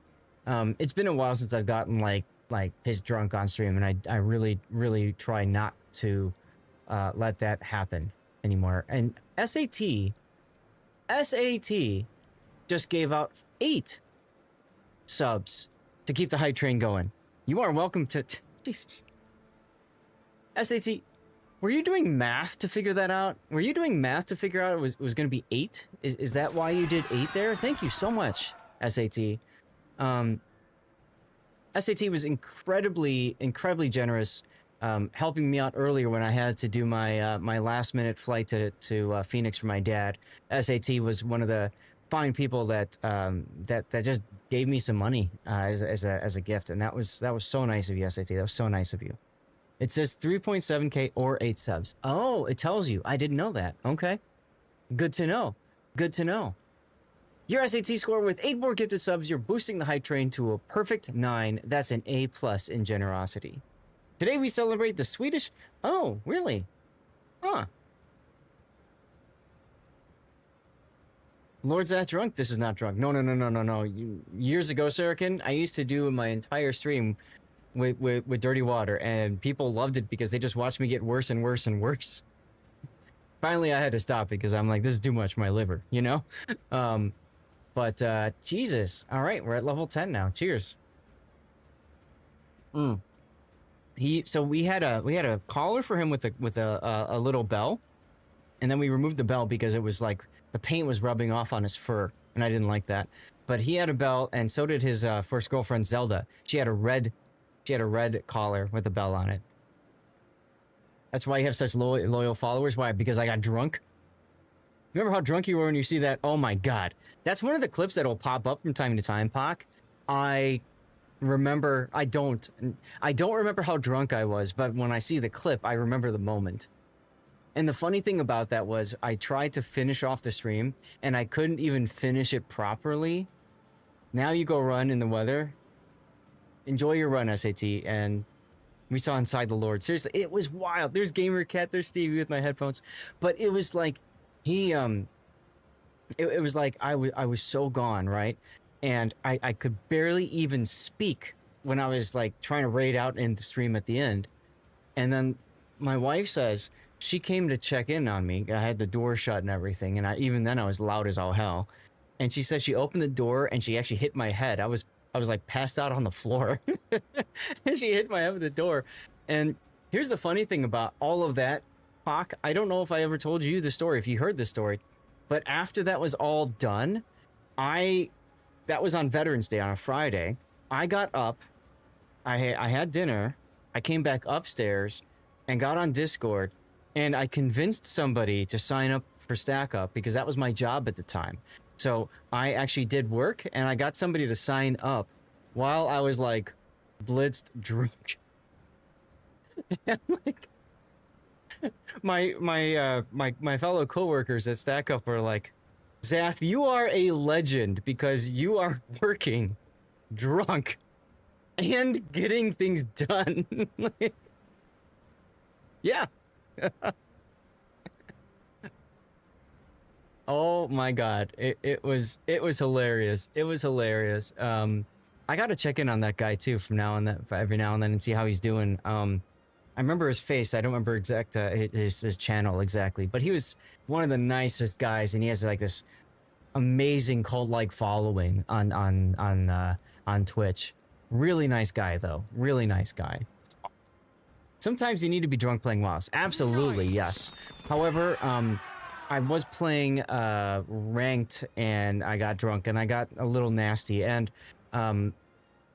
you know, I don't like that I did, and that's a big part of the reason why I stopped, because I was worried I was going to lose people by doing that, and nor is that me, you know, as a person. So yeah. And NBA, there's your sub. 15th gifted sub, made Stevie the Money Cat's vault overflow. That's serious gold for the fleet. Swedish Constitution Day today. Okay, nice. Sputnik jumping in here with 20 bits. How's it going, Sputnik? Stevie is so cute in his little blue collar. Right. Okay, I think I'm catching up now with chat. I think I'm catching up. Nasty? It just sounds like ranked. Yeah, but you know, I really make a concerted effort to not be a jerk, Saracen. I make a concerted effort to not be a jerk, to not be mean, and to not, you know, whatever. So that's really important to me. Profile, congratulations on the win. And we just got ourselves some special emotes. There's the golden kappa. If you've got a golden kappa, go ahead and share it with you guys if you want. You can be a jerk for me. Yeah, I know. Automod held. Oh. Automod held it because he said ho, Sputnik. Hope everybody's having a good day. Yeah, we're having a great day, Sputnik. We're having a great day. Look at the golden kappas. Let's go. Now you guys get that, I think, for a month? A year? 6 months? I don't remember the exact duration. But you do get that. So there's that. M-Note, question for you, sir. Are you okay if I got the dirty water right now so we can celebrate, or do you want me to finish your replay first? It's up to you. It's up to you. It's your replay, and you've been waiting for like a half hour now. So it's up to you. Honestly, go ahead. Go ahead with what? Go ahead doing with the whole drinking thing. Not like that's Okay. fine. Like Okay. we're here to celebrate. Okay, then let's go and do the celebration then. I will be right back. Then I'm gonna go get some dirty water. If any of you guys want to grab dirty water yourselves, go for it.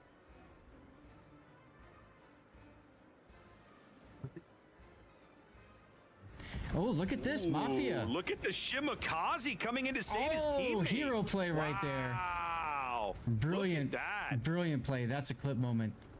Well done. I like the teamwork. I really like that teamwork. Yeah, that was well done. I gotta say, Zaf, I really... On Flibby's Lennon, he takes 3 of them, despite having that torpedo warning system. Ouch. And there goes the engineer.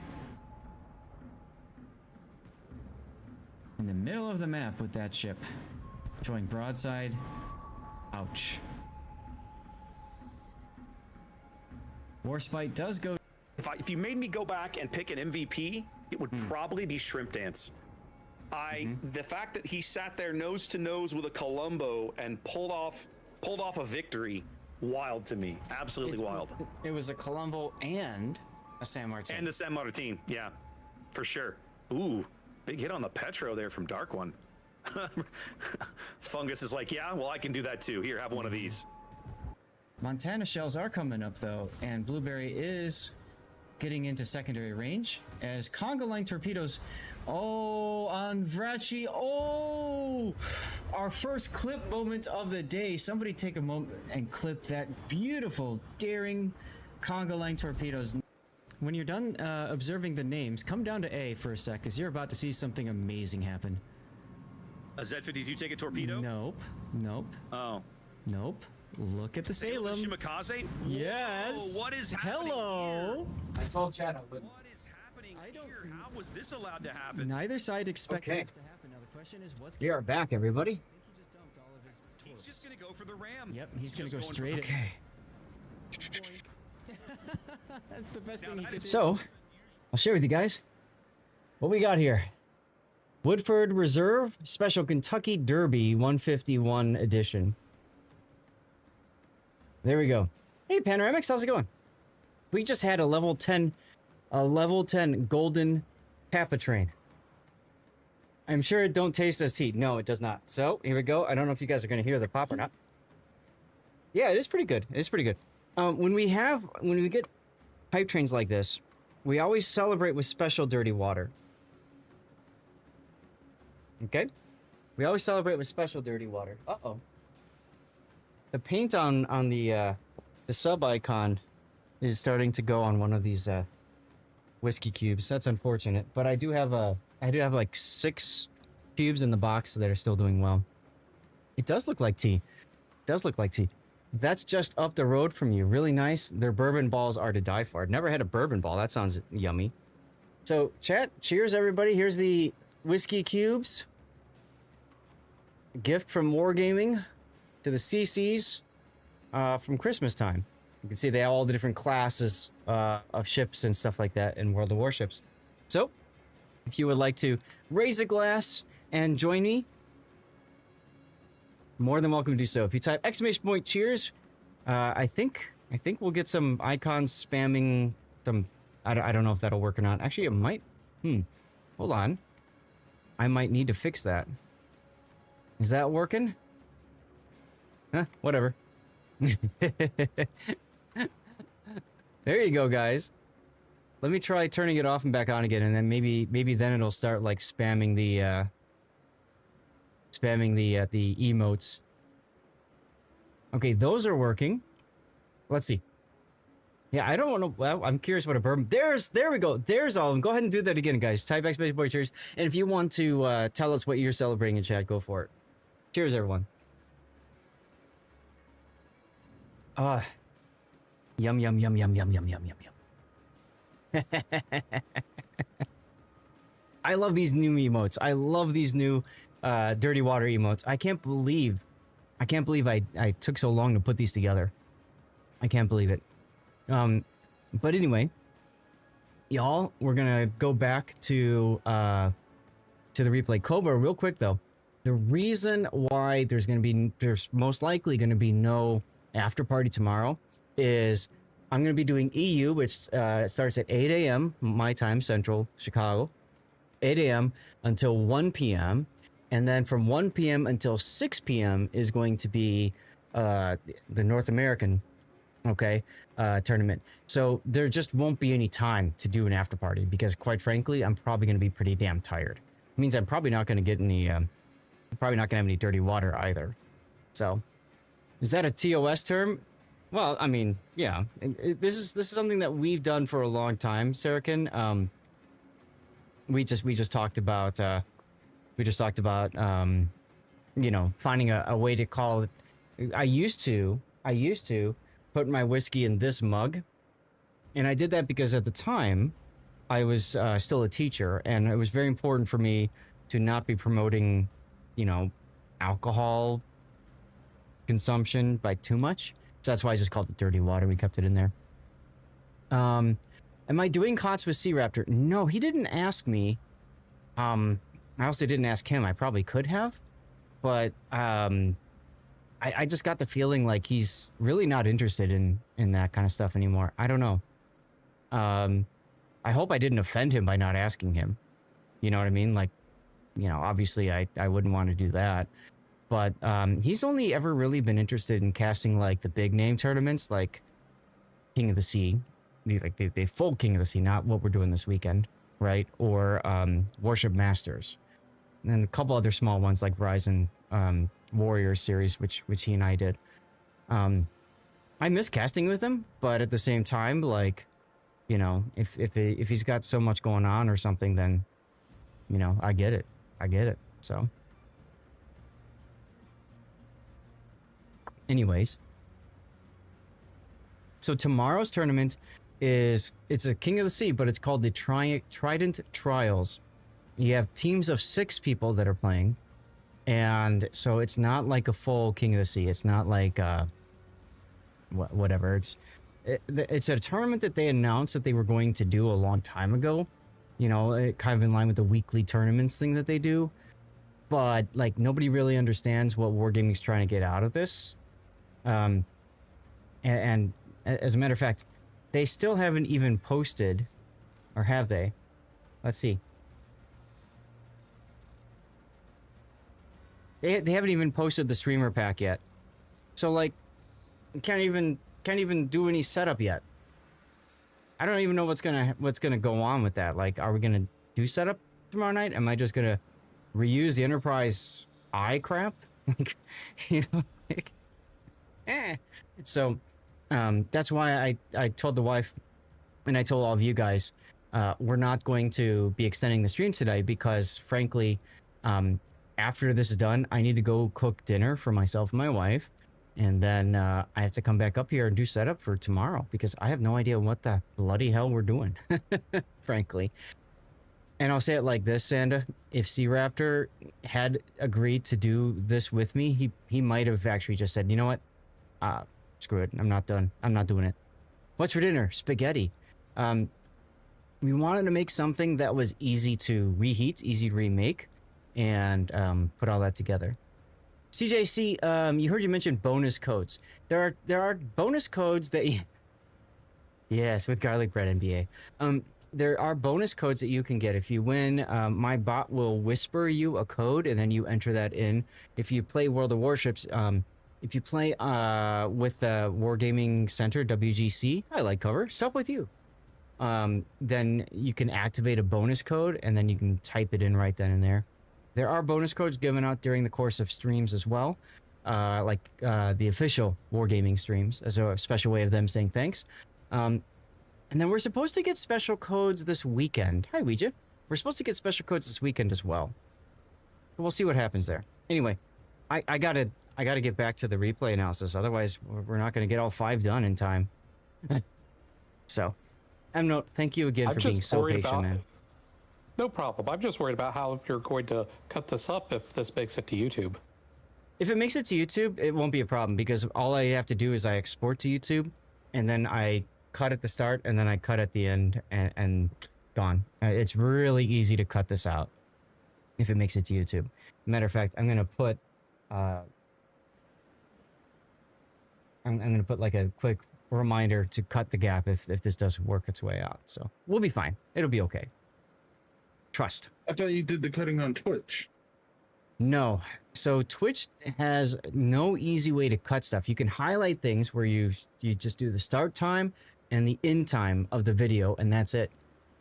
Twitch doesn't allow you to cut anything in between. Just start and end time. So you do start and end time, and then you export it to YouTube. YouTube goes and processes it, and then you go into YouTube Studio and you edit the video, and then you can cut things out.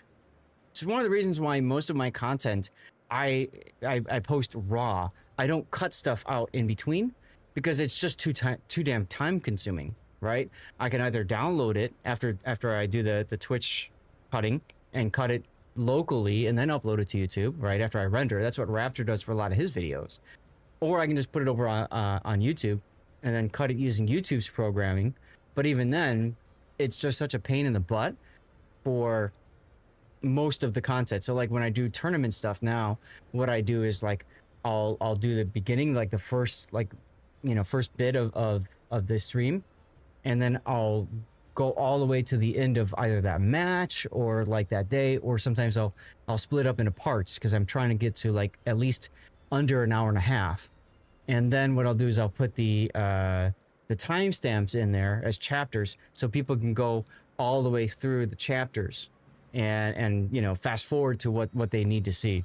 But no, there's no easy way to cut otherwise, and it's a real pain for someone like me who's constantly putting out content. I just don't have time, and I feel bad about it because I'm sure there's people that aren't clicking my videos because they're so long, but at the same time I just don't have the time to pare that down. Hi Wolfie, I'm releasing content every day on YouTube every day, and sometimes multiple pieces of content if you count clips like YouTube Shorts. I've got YouTube Shorts going every day until July, end of July, I think, at this point. Thank you, NBA. That means a lot. It really does. And then I have regular videos, one video each day being released until, at this point, I'm a month ahead. I've got a video every day until a month from now, so July 6th or something like that. That's the real reason why I've been trying to drop what I put out there, because I just don't have time to do all of them, get them to YouTube, and then give them their day, if that makes any sense. So, yeah. Anyway, Big O, did that answer your question? You good now? Mm-hmm. Awesome. Okay. M-Note, are you ready? Chat, are you guys ready to resume our replay analysis? I'm ready. Awesome. CJC had said, I'm interested in understanding the initial position, your choices where you're going and stuff. And I gotta say, I'm with you on that, because I'm looking right now at where M-Note's going, and I'm not quite sure what M-Note is trying to accomplish. You're heading towards the island here. You've got 2 battleships behind you. I'm gonna just play the replay now. So I'm guessing you're gonna go and butt up to this island here. Butt up to the island. So the idea is, you know, I could go to this island or the one on the opposite side of CCAP in about the same position. Reason I went here is because, well, I don't know how the battle's going to unfold, and I'd rather be close to the center if play moves over there than over far out on the flank. Yeah. Okay. So this gives you a little bit more flexibility then with where you just, you know, decide to maneuver. That's fair. Plus, if you look at the minimap, both of your battleships are on that island. So if you were there too, that's 3 ships in that one spot. Like, come on. You know. So that's fair. Now, you're not opening up on the Sharn 43. Why are you not opening up on the Sharn? Well, mostly because I'm unspotted, and you know, I kind of want to use my spotting a little bit to know if there's a DD relatively close to me that I can use my radar on. Okay. Yeah, if you get spotted now, you don't have stealth radar because your concealment's 9.5. So you could be spotted, like the kid right there is right outside your concealment, and not within your radar. You're gonna open up here? I wouldn't open up there. I would have held. Really? Yeah. You're only gonna have the 1 shot, and that's it. Ironically enough, you did pause a fire so you can get another shot on him, but most of the time you're only gonna get the 1 shot, and I think it's far more valuable for the kid, especially, to not know that you exist in this position. And also, you've got North Carolina up there. I'd be very concerned about North Carolina smacking you through the bow.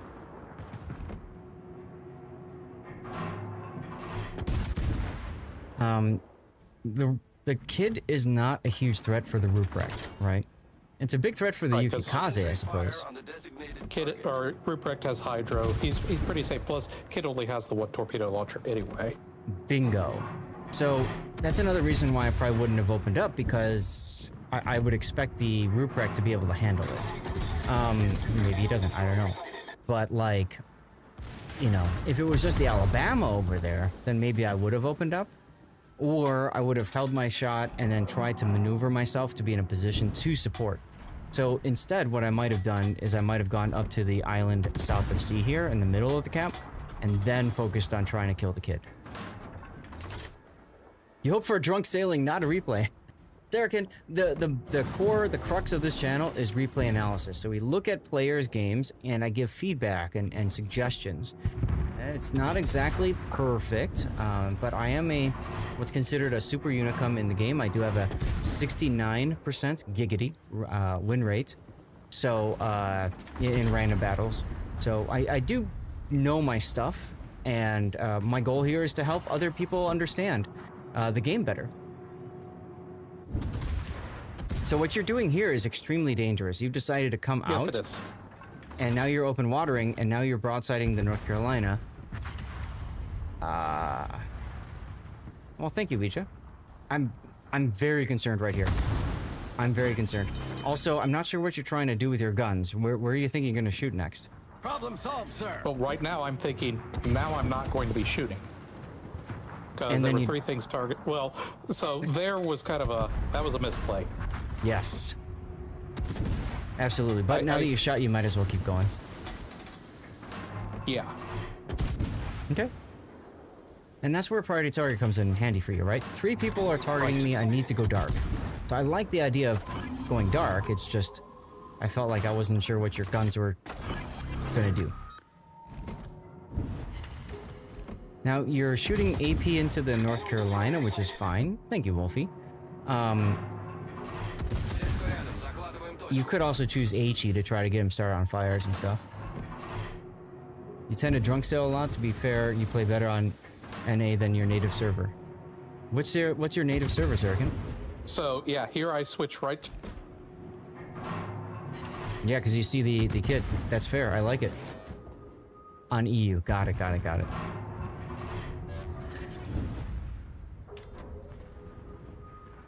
Torpedoes to port. All right. So my idea here is I'm going to stop shooting, go dark, and I'm going to try and push to see if I can get him in hydro range. Okay. That's going to be tough because the kid last known is heading away from you. You are still detected. So even though you went dark... Ah, there he is. Okay.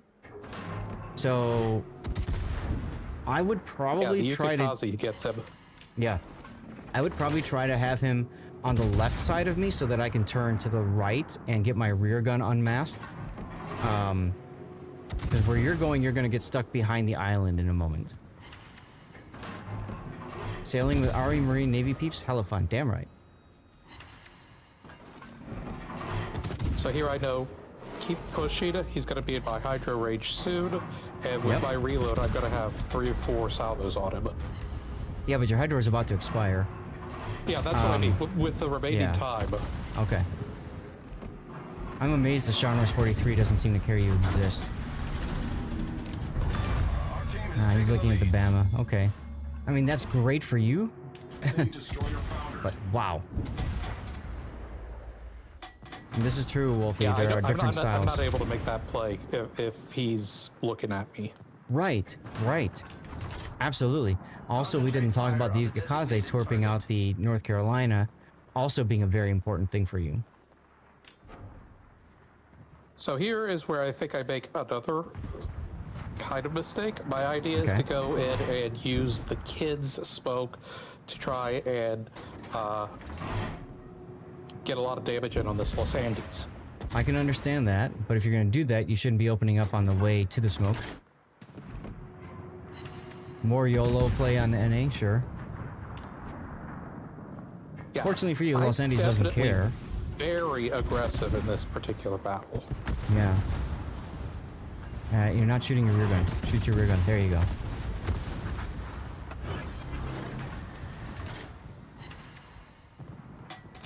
Okay. I like that you're using the dead Hulk to stop you. That's good. But the Los Andes has decided he wants you dead. So, yes, and if not too very long, he's going to be inside my smoke firing penalty. Right, 6.8 is your thing. Oonga booga. Sound strategy, right? You could radar right now to see the Los Andes. There you go. But I would absolutely be using HE instead of AP. Even with the improved angles? Well, okay, I switch over there. Yeah, to me it's more important to get him on a fire. The ship is on fire. Now that he's on fire in one place, I would walk the fire so try to get him on fire towards the bow. There you go. Now, here, I would go full speed forward. One, that gets you out from under the guns of the Sharn 43, who all of a sudden cares about you because he killed the Alabama. Problem solved, sir. Two, that gets you closer so that you might be able to start Citadel penning the Los Andes. Because he probably doesn't care much about you. Ship is on fire. He probably thinks this is an easy win for him. But I would be full bowing. He is kind of right. I would be full bowing on him. There you go. Yes, and the final torpedo might be a good option. That's right, Chaser, yes. Now, your aim, if you're going for citadels, I would be aiming lower. I'd I be was so not you're going for citadels because I did not think that I had the pin to get citadels. you might. I'm not sure. As you get really close to you to your target, the pen really helps. Here you should not be zoomed in. You should not be zoomed in there.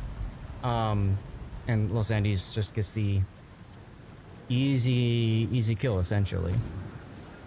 So yeah, you kind of got yourself stuck in this position where pretty you just didn't care. much as soon as I got spotted in the smoke, I knew I was going to go down. So I was trying to make the most of it from that point on. Right. So a difference that I would make for you or suggest is, one, if you know your smoke fire penalty and you know like you're about to get spotted, that's when you stop shooting. And you wait for him to get even closer to you, right? Because as he gets even closer to you, he's got less ability to react. And then your goal should be to ram him. Your goal should be to smack him, to shove your bow right into him. And then you're going to do AP to him in the process while you go. You like the aggressive play and going out full tilt instead of catching COA later in the game. Changing COA. Course of action. Okay. Yes. So I think at the start of the onset, get him on a fire. Get him in DCP that fire and then get him on another fire.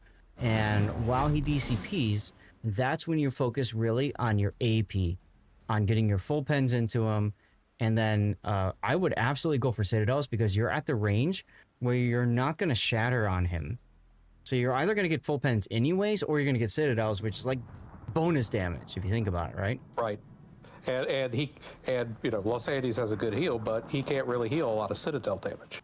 Bingo. So even if you die, you do more sticky damage, if you will, which helps obviously your teammates with being able to make things work, right? So right.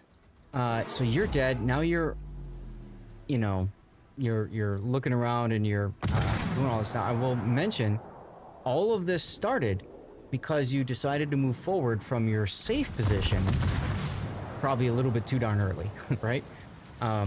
Yeah, probably. And you didn't find another safe position. You saw the kid smoke as an opportunity, but you didn't really think about, well, what happens after the kid smoke, right? Like when it runs out. Right. Yukikaze kills the Eskimo. That's good. I was not, for some reason, I was not expecting the Los Andes to charge me. I thought he was going to kite. I would say if you had torpedoes, obviously ramming is a torpedo, but if you had the ability to torpedo off the side or something, then he probably would not charge you. But because you don't have torpedoes, he knows you're not a threat to him, right? I like the Yukikaze getting outside of the smoke, by the way. That's a smart decision by him. Yes, well, Yukikaze, he's in rain. Okay. So you recognize the clan and you figure that's a good player. Yep. Okay. And also, based on the way that he continued to play this game, yeah. Yes, he's demonstrated a really good knowledge of the game. There's the Dev Strike on the Los Andes. The kill. Would Destroyer have stealth? I do think that I contributed to that because I did a lot of damage to him, and I think that I did get him low enough for that Dev Strike to occur. Mm-hmm. Well, Serkan, hating on wargaming versus saying, hey, this is because I played WoWs, they're probably two different things. I mean, it's a free-to-play game, and if you approach it from that perspective, great. If you approach it from the perspective of, I'm going to spend 5,000 of my hard-earned cash on this game because I like it that much, you might have a different opinion. So they have 3 ships left, a cruiser that's all the way up north last time we've seen it, that Scharnhorst 43 is still alive, and in Nebraska. So you said don't fast forward this replay, right? Right, this will turn out to be a relatively close game. Perhaps not on points, but on kills, kind of. Okay. Because I mean, they have... If you take a look at the health, they're Nebraska and Scharnhorst. I mean, just from a health perspective, they have a lot more health than our team does. So the biggest problem is that the Vlad turned away and ran. Like, there's no reason for him to do that. He gave up a lot of full pens to do it. And also your Kakaze is deciding to get himself detected. I'm very curious about this. I think what he was trying to do there was he saw that the torpedoes were going to miss. I think he was trying to bait the Nebraska into turning out. Okay. Well, fair enough. And Andrew is exactly right, yes. Free-to-play are the most expensive games because they're free-to-play, and if you spend money, well, hey, you know, then they can be very expensive. But if you choose not to pay money, make that a goal, whatever, then there you go. Your Vlad is sailing broadside to both battleships. This is correct. If nobody spent the money, this game would be like World of Warplanes. I agree. Fortunately, there are people that support the game. But Sarah, you don't have to, you know? And hey, if you did spend money, you must like the game enough to do so. I always tell people you only spend money in a game if you like it to the point that you want to monetarily support it. And for some people... Or if you just have obscene amounts of disposable wealth. Sure, if you have disposable income, then there you go. But the big thing is, you need to... You probably have a name, server named after you. The big thing is, you should never spend beyond your means. And I think that's the hardest part. That's the part that frustrates me and a lot of the other CCs, is when Wargaming does things that we feel are predatory, you know, trying to take advantage of people that feel like they have to spend in order to get stuff, you know, the FOMO and all that. I think, if I had to guess, I think the reason the Vladdy was running away is because he was low health and he had another heal, and he was trying to survive long enough to get to the heal. Although, him going broadside against two battleships, not really the best way to do that. Right, if he just sat bow in, he would have taken a lot less damage. Now, looking at the scores... Okay, so you guys are up on points. It's the replay. Yes, the scores are reversed. Yeah. Spending is at the discretion of each player. Exactly. And I agree. There are definitely feelings of predatory... See, look, he's going broadside again. He's trying to get his third turret off. And then Azuma appears. Yep. The fabled third ship that has been missing for about the last 5 minutes. Mm-hmm. Don't know if the Warspite's good? She's great. Tier 6 battleship, British battleship, really tight turning radius, and her guns have really good pen because at her tier, they are amongst the highest caliber. And as Wolfie says, yes, a Warspite is better than none. True. So, looking back on this battle, I was a lot more worried about the outcome of this battle while it was going on. Looking back on it, though, we pretty much had solid control over this last part of the battle, more than I thought that we did. Yes.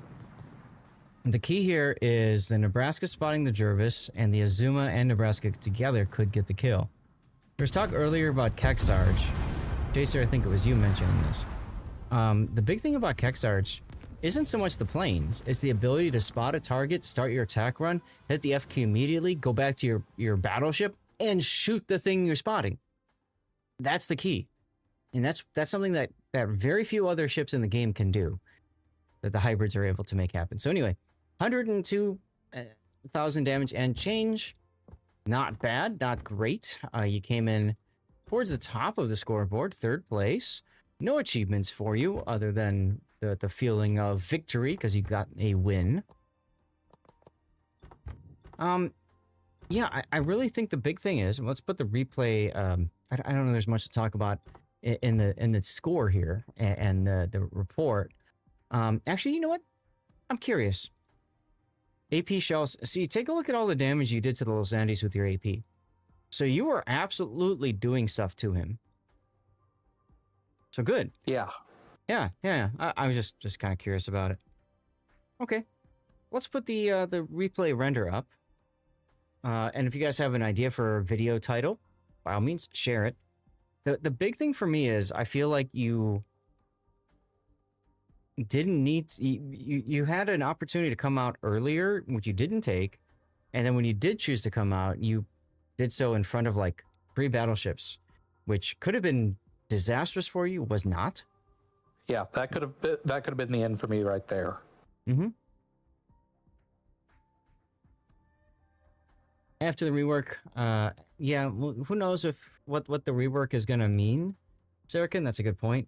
So I always tell people when it comes to making your decisions about what kind of ships to buy, through resources or your own cold hard cash, make decisions based off of what's going on with the game now, because you have no idea what's going on in the future unless it's been announced, like this is happening.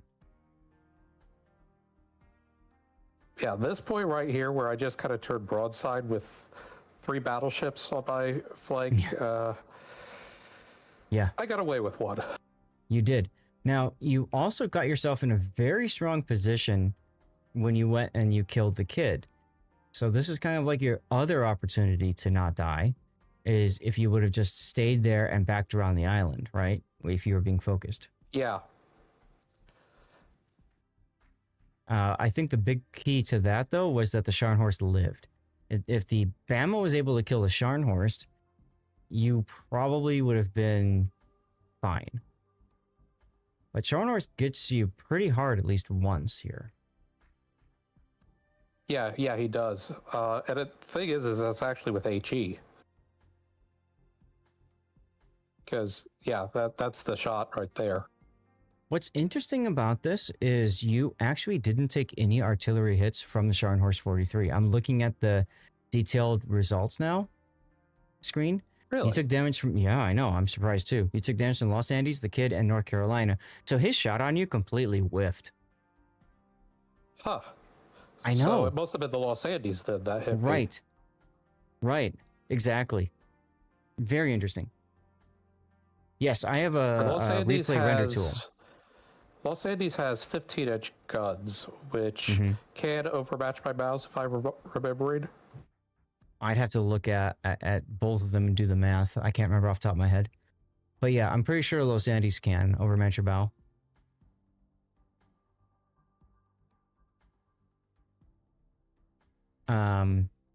Yeah, so what are we going to call for a title on this? I'm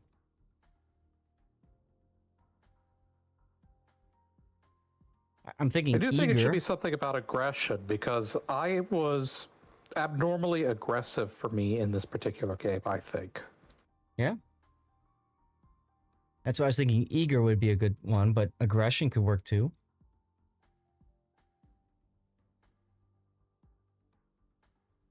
What ultimately did you in here was the smoke fire penalty, right? Because you Yeah. Yeah.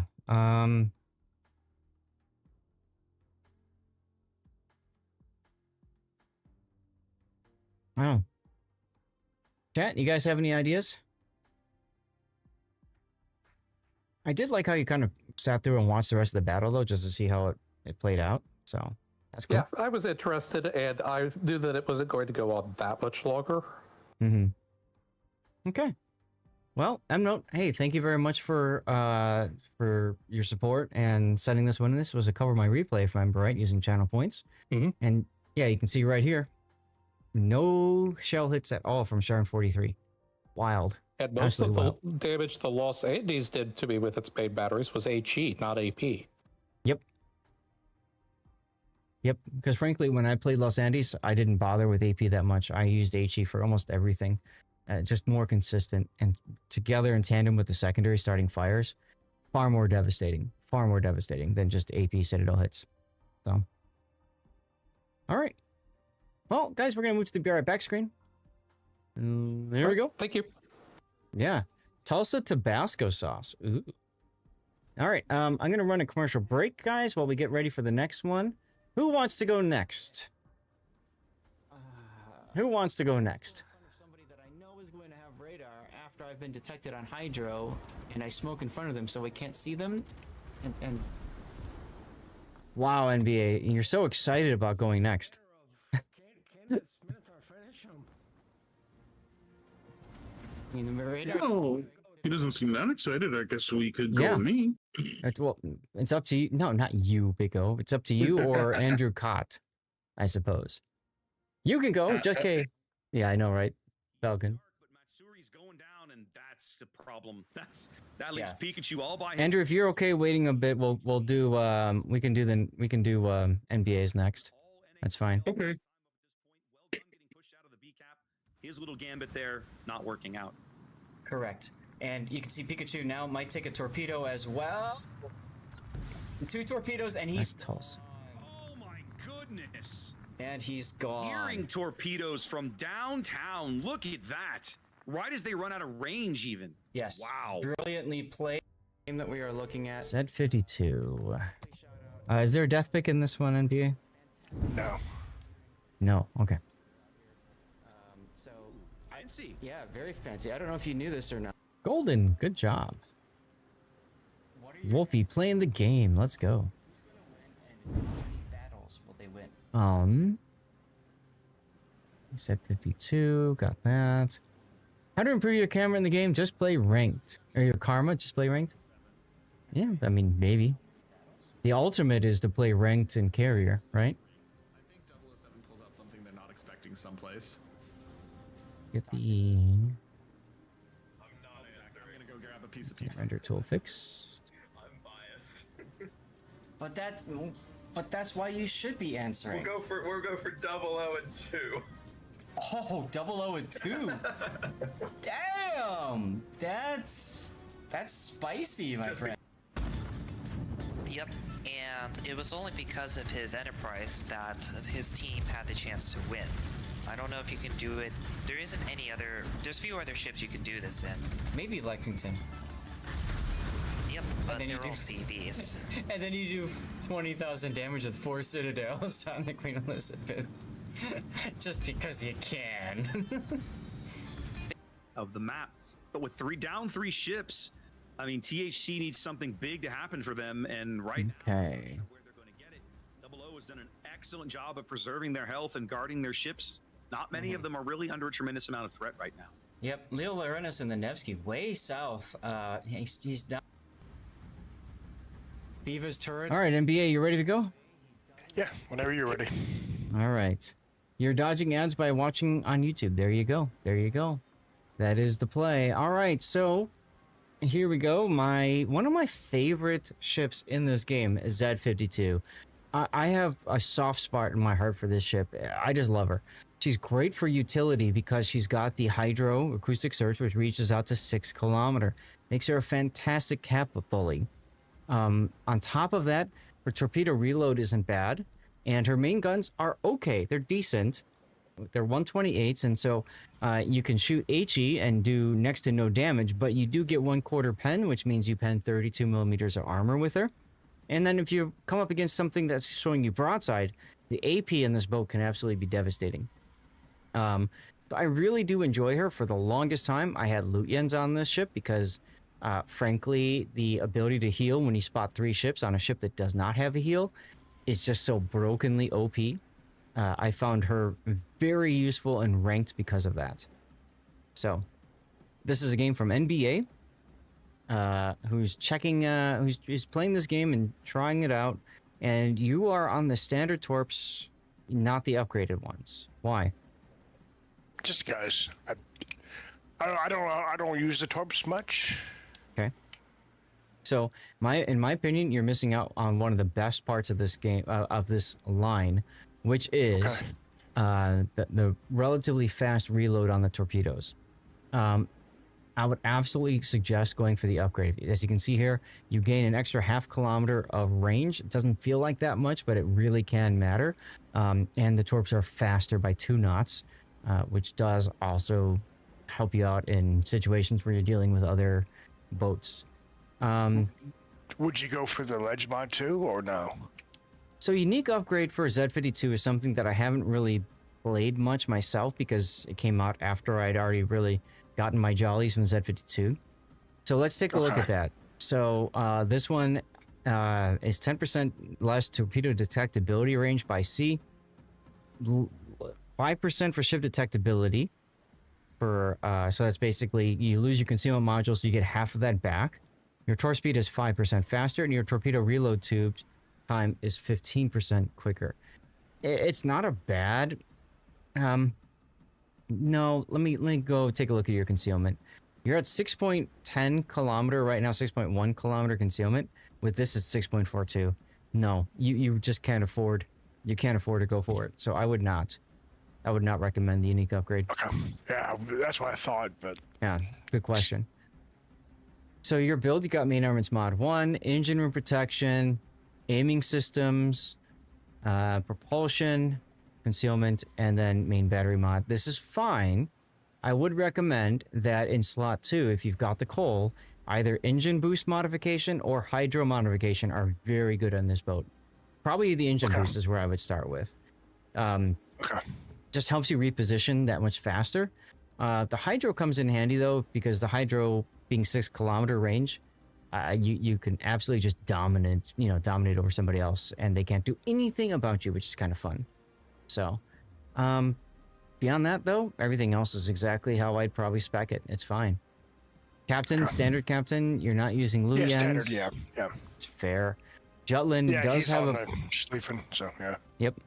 Von Jutland does have a buffed consumable specialist, which might not seem like a big deal, but one, since you're using that skill, and two, because of how sexy this hydroacoustic search is, I would absolutely, I'd absolutely put Franz von Jutland or the other Reinhard von Jutland in this ship, or even Hipper, right? Because this just helps you get your hydro back sooner. So right now, its cooldown time is 1 minute and 2 seconds, or 102 seconds. If I switch this, it's 105 seconds. So you gain effectively 2 seconds. Not a big deal, but we've all been there where that would decide the battle. Yep. Panzerkex looking ahead at the commander build, suggesting RPF, radiolocation. Let's take a look at the build here. So you've gone preventative maintenance, consumable specialist, last stand, survivability expert, concealment expert. So that's your standard core build. Adrenaline rush, range upgrade. Yeah. Now, range on these guns is pretty anemic. So I actually did the range upgrade myself as well, if I remember right, when I built her out. But radiolocation, radiolocation is very important, and I would say even more important than consumable specialist is having radiolocation. So I might finish it off like this, or if you really want to focus in on your ability to be a cap bully, then I would drop range and pick up the Mabas instead. So build out your guns a little bit more. Okay. And then you can get your consumable specialist back. This would be fine. Alternately, Fearless Brawler would be good too. You're probably going to want to respec. Probably being the operative word. If you feel like you really need the extra range. 20, yeah, he's at 20 right now, so. Yeah, right. But if you've used the skills, then that increases the cost of respec. If you've only used if you've only used this amount of skills or whatever. Yeah, I've only used that, yeah. Yeah, then it's cheaper. So, but I would say if you feel like you need the range, and I don't disagree with you needing the range, putting that out there, then you're gonna want to drop consumable specialist. Okay. Reload, because I always get into close quarters. Yeah. So in that case, Mabas and consumable specialist is good. Or if you don't want that, you could also spec into Fearless Brawler. So when if you're the kind of person that spots the enemy destroyer and says, "Oh crap," and then opens up, well, now you've got 10% reload time while you've spotted that destroyer and you're not in smoke and you're detected. Keep in mind, if that destroyer smokes or you smoke yourself, Fearless Brawler is less useful. This is just for the initial engagement and, trying to smack somebody.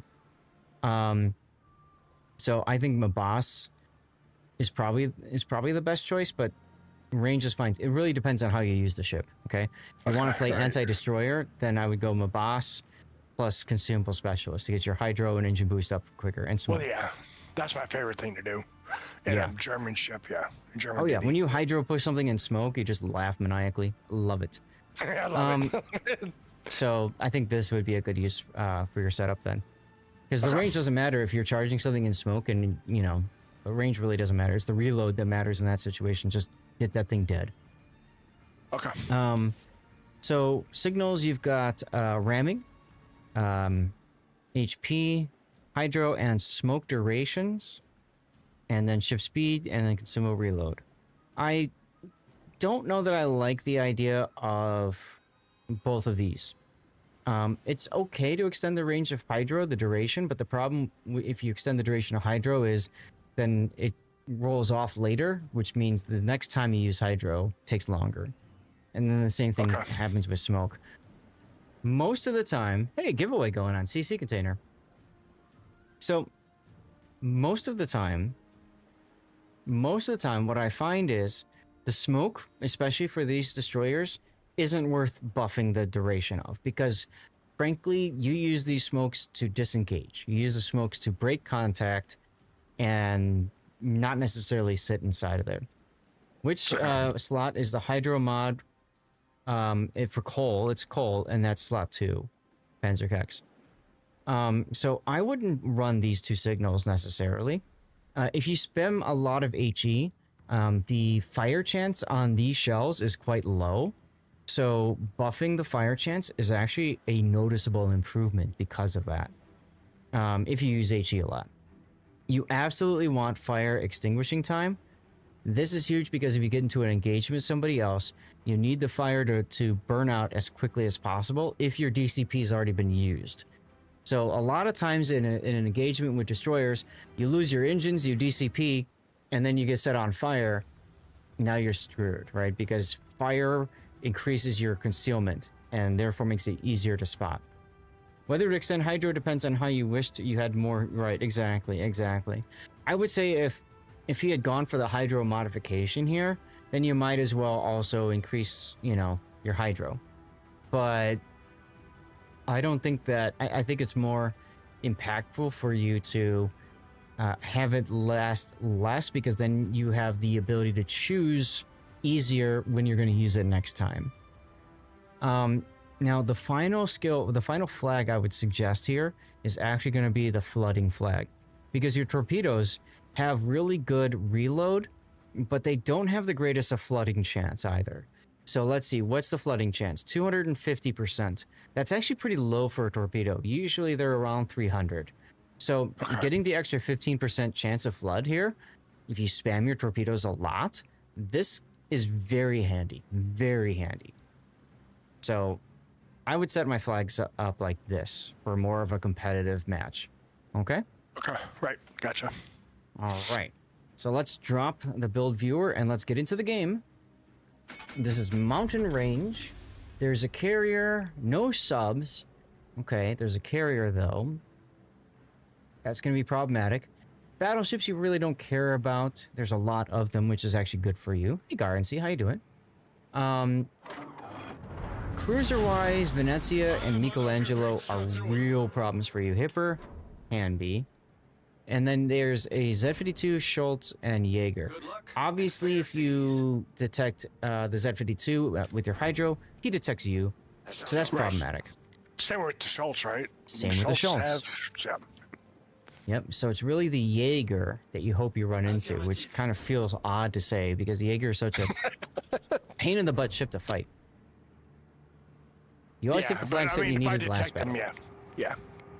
Oh, look at you! You're checking out the Dolphins. Teammate, I need your I was looking at something else. Yeah, but it's fine.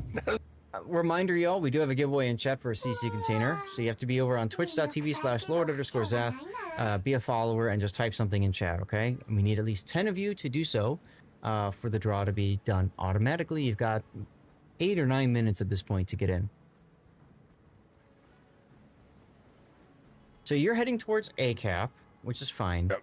Because you don't have radio location, you don't know who's near you. That's another thing that's handy in the build, but there's just no room for it, is finding a way to get radio location in. You could do that instead of guns. Actually, I think I might have done that instead of guns when I built mine. but that does come in handy. Love the live show. Yeah. I'm glad you made it on over, CJ. Why are you stopping here? Get in the cap, Shinji. I don't remember. And like I said, your torps reload fast enough, you can absolutely luck chuck torps in places and just see what happens. Now, I would have chucked to the right first and then to the left, because if you think about it, if somebody's going to slow down or turn, you want them to slow down or turn into the second rack of torps. It's the music that makes a difference, yes. It can be, Duckman, it can be.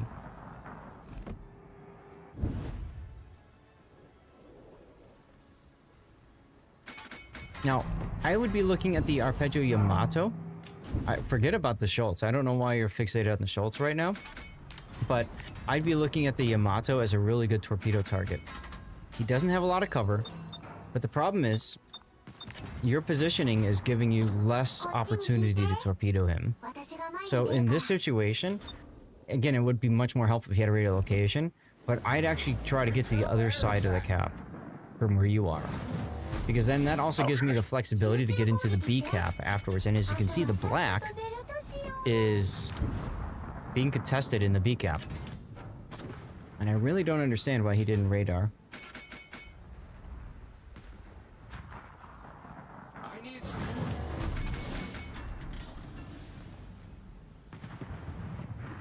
Black is asking for support. Oh, look, he found the Jaeger. So, I get that you maybe are thinking I need to assert dominance and kill the destroyer on my side here, but to a certain extent, you're not very well suited to do that. Okay. Also, the way the Schultz is playing, I'm not worried about him. Right? He's playing way off on the flank. He's probably looking for torpedo targets, which, by the way, you're now starting to get into torpedo alley that he might fire off in your direction, which can be problematic to the point where hydro might be a good idea now.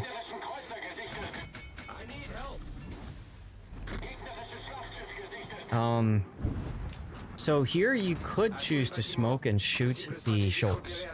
This is your best opportunity to do that. He's broadside to you. You've got AP in the barrels. I mean, yeah, but did I lose spotting on the key? Who cares Also, about right? that? I mean, right. Who cares about that? Is the Schultz detected by you? If so, then you can't smoke. But if he's not, then you can smoke. You kill the Schultz. Who cares about the key? He's running away. Doesn't matter, right? Oh, look, he blew him out of the water. It's far more important you get the kill, and afterwards you worry about him later. If the key's running away from you, guess what? You're not going to torp him anyways, because he's just going to keep running away from you now.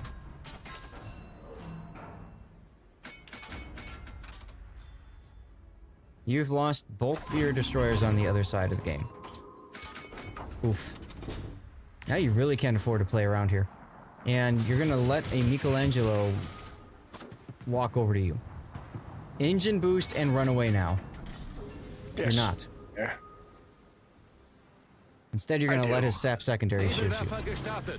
You do, but you took a lot of time in the decision to do that. So... his secondaries actually don't fire at you, which is interesting. But he's got hydro too, so if he's got hydro in the barrel ready to go, he can charge you. So I'd be engine boosting him. I'd absolutely be engine boosting.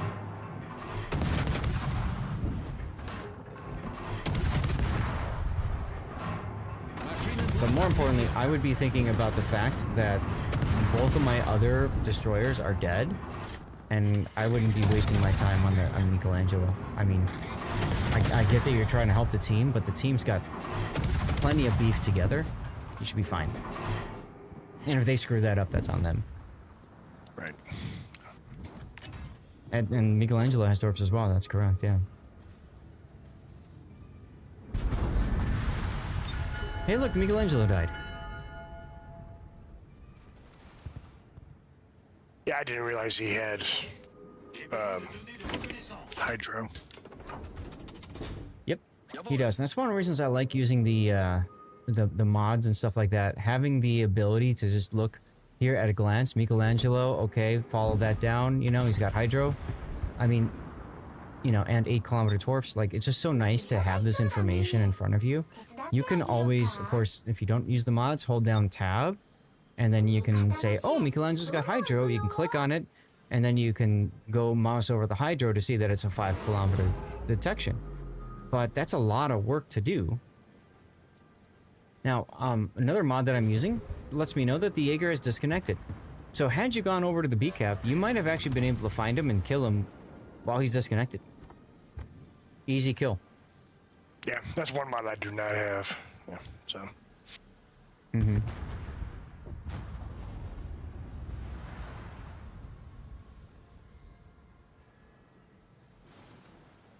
A lot of people forget about the torps on the Michelangelo, but, you know, so you're going to keep pushing now. I don't like the decision. Hey, Invictus, I don't like the decision to push here. Oh, Electric, congrats. Love the salt in chat, too. There's always salt in chat, especially when carriers are involved. Yeah, there's always... I try not to pay attention to chat too much. Yep. But, like... So for here, for example, I wouldn't bother shooting the Brandenburg. I would just torpedo him and then continue on my way to B cap. Because you've lost the rest of the map. Pushing is generally not a good idea. If you win your flank, instead of pushing, you rotate to the other flank and shore that one up. A far better use of your positioning and time. Port the Brandenburg now, he's in your range. Here's where that 5.5 kilometer extra range could be handy. I like that you've got anti-air off, but you're stopping. You're gonna smoke and shoot. Okay. He's broadside to you, so AP would be the better choice here. German battleships have a lot of superstructure that you can pen with AP. A lot. So that's why we'll probably use the AP here. Plus, he's got one fire going, and so chances are that, you know, he'll DCP if you get another fire on him.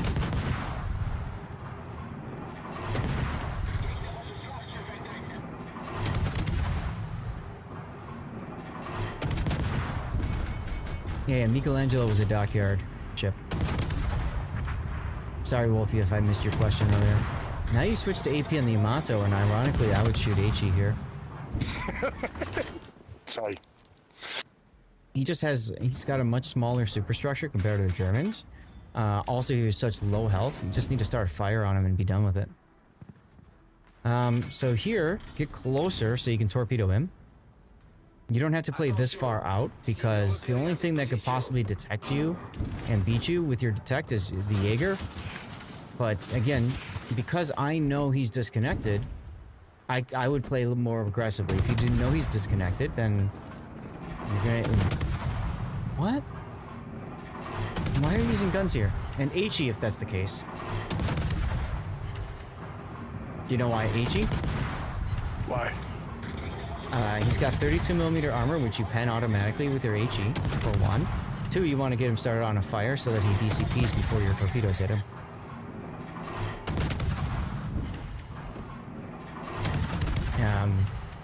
If you look at your shell hits, you're not really getting a lot out of your hits either. You're getting a lot of ricochets and a lot of shatters. Only 13 penetrations there. Now you got more ricochets than pens.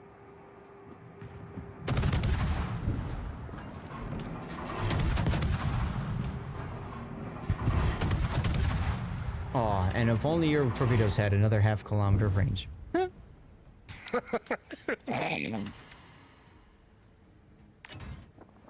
I like how your Izumo is like literally sailing up the butt of the Essex. That's a good look on the minimap there. Dead bot is a good bot. Yes, yes.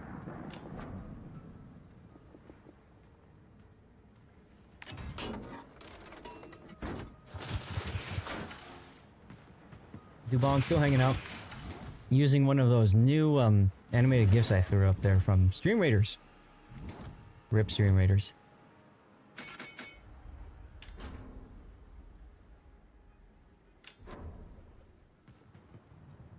Yes, right, Patrick, exactly.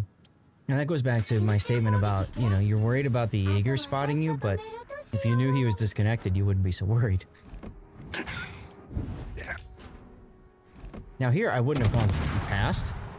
I would have just sat and shot him until he fired back at me, but this is fine. Doesn't I worry. might have enough to kill him here. Yeah, he dies. Yeah. Yeah. Gegnerische Schlachtschiff versenkt. Oh look, the Jaeger's still alive. And disconnected. Alle Stationen, brauche Feuerunterstützung. And the carrier missed him because he was dropping on the Alsace. Oof. Nebelwerfer gestartet. Don't do this. Don't shoot, smoke. If you're gonna smoke first, smoke, but then wait to shoot your guns.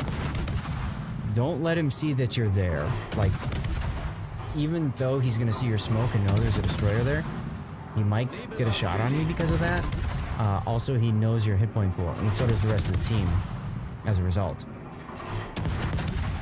Alsace also has 32mm armor because it's French. So HE would be a good choice as well, just to get him on fire and get the DCP done. Jaeger is back now. See, all that time, if you had gone to B before, all that time has been lost now when you could have killed that Jaeger. Yes, minimap location too, right? Exactly. HE here would be good. I know I switch over sometime, but yeah. No, I get you. Mm-hmm. But, I would have probably been using HE the whole time to encourage him to burn and blow a DCP. And then I would probably... You're leaving the smoke now, I don't know why. I would have held on the torpedoes to see what exactly he does. Because if he chooses to charge you, it makes it easier for you to torpedo him, right? But you torpedoed him before you knew what he was going to do. You missed battleship radio location? You can take it in a battleship, can't you? No, you can't. Never mind. No.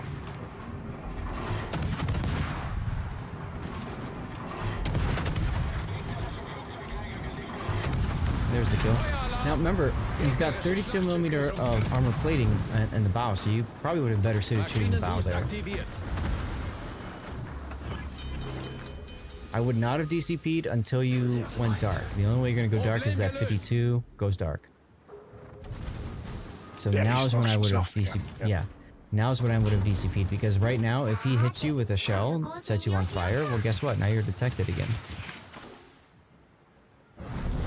Unser Sieg ist in Sicht. Requirement is 1,000 views. I think that's right, Duckman. I know we lowered it a bit. But the big thing is you weren't able to capitalize on this disconnected Jaeger. Still, there's only 3 ships left in the game on the enemy team, one of which is at the B cap. You're just in a really severe disadvantage with him unless your teammates can get back there to help. He's running. Thanks for the lurk, Wolfie. I would probably open up on him because he's clearly focused on somebody else. Love his name, by the way. What's for dinner, Wolfie? Also, don't stop. Get into the cap.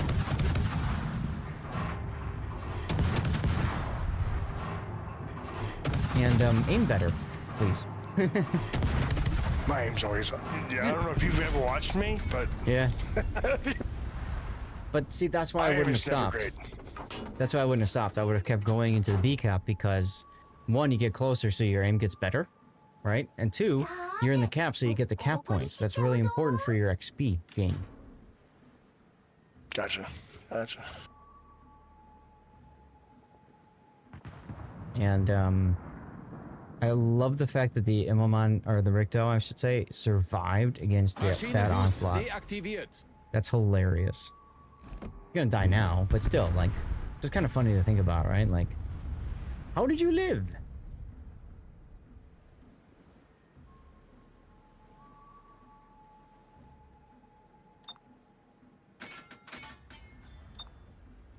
There's the Jaeger.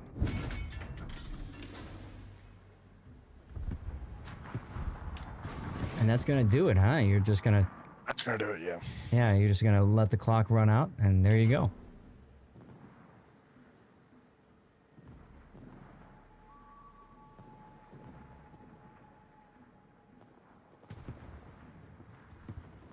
Honestly, a solid game and kind of showcasing why the Z52 is such a versatile ship. And why I'm really excited for the Super Z52 to come up, because that ship gets extra hydro range. It'll be very sexy. I'm waiting, yes. Yeah. The reason why you go for reload over range, because you can't hit from range. This is true, Panzerkex. The range is really useful for farming battleships that are running away from your smoke, is what I thought. Nice job with the collision there. But yeah, reload is definitely going to be better for you, Yes. especially for stuff up close and personal. So you still got, you know, 92,000 damage. That's quite respectable, right? You ended up 4th place on the team. As a side note, I like the fact that three replays so far have not been MVP. It's unusual for us.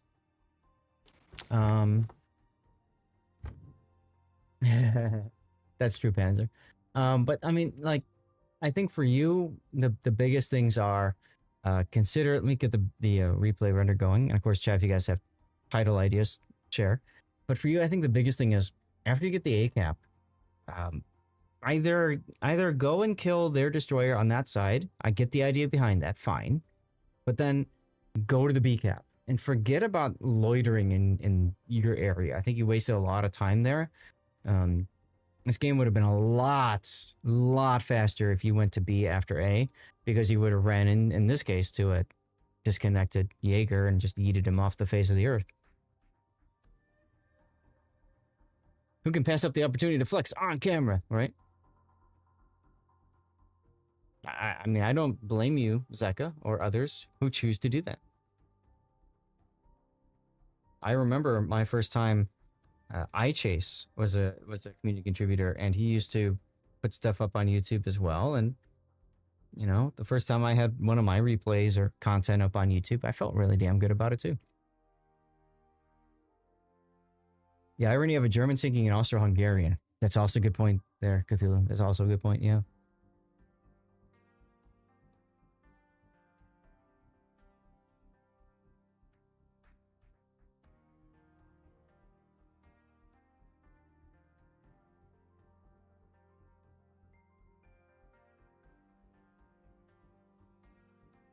So what are we going to call this for a title?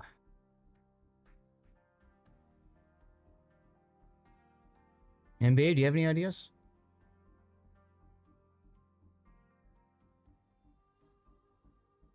No, I have no idea. Okay. No idea. I'm thinking utility could be a fun title. I should have had longer Go to cords. B. I don't know. I kind of like that, Duckman. Go to B. Go directly to B. Do not pass go. Do not collect $200. Oh, Warspite is slow, yes. Finishing Sense and Eddie. Go for Electric. What do you think, NBA? Utility, go to B. Flexibility? Go to B. Go to B. It's almost like it's saying go to bed.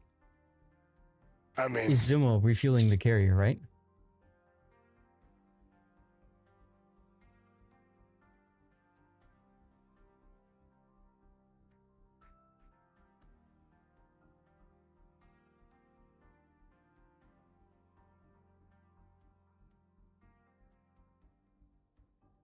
All right.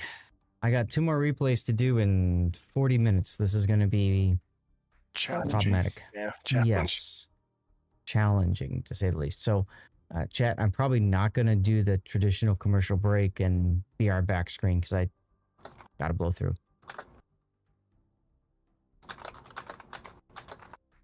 Hi, Rob. Hello, I'm home. We can hear that because you're typing on the keyboard.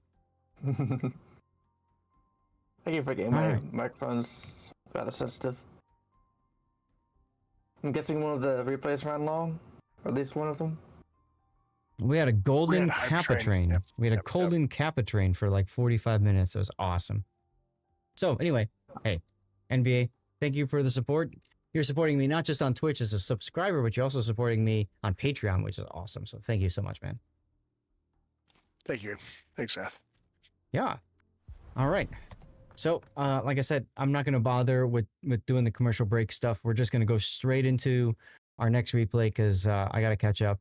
So, Andrew will do yours next, and then we'll keep Hujam for last. Hujam, does that work for you? And Andrew, does that work for you?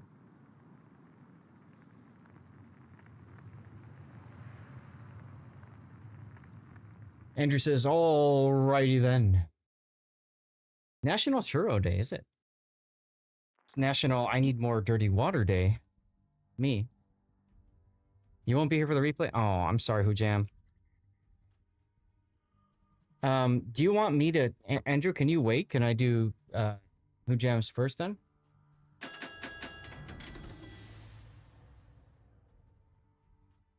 I didn't think it would take this long either, Hujam. Yes, okay. Hujam, we'll do yours next then. So that way you can be here for it, okay? We'll do yours next, and then we'll do, we'll finish with the Neptune.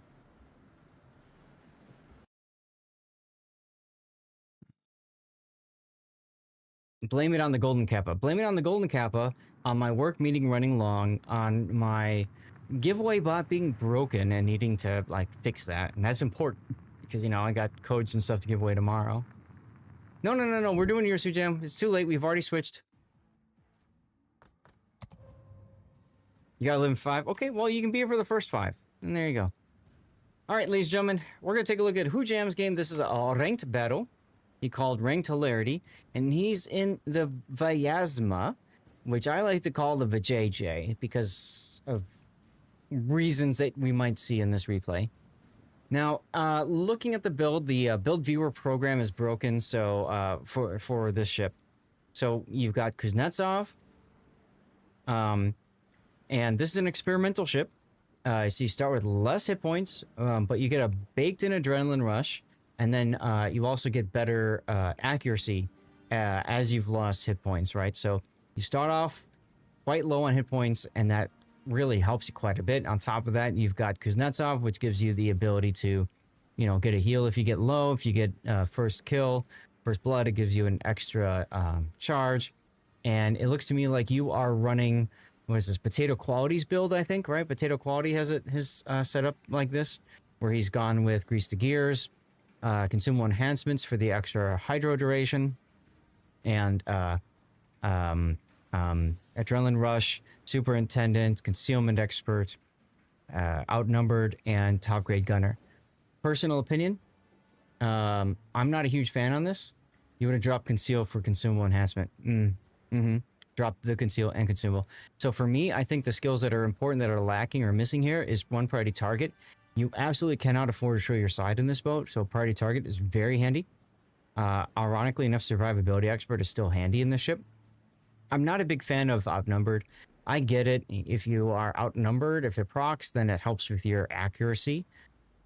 But I just don't see that to be that important in this ship. And so, like, for me, I would look at maybe the buffed AP skill, because you're almost always shooting AP, because these are 406mm guns, which is ridiculous. Outnumbered and ranked is... Hujam, I disagree, but hey, that's fine. You and I can have different opinions on this. I find that you can make it proc if you are off on your own. But the problem that I have with this skill is what I just said, you're off on your own. And to me, the Vyazma is a ship that you typically want to play with the fleet. Or if you want to play off on your own, fine, but it requires your flank to be secured. So I just have a problem making this work, personal opinion.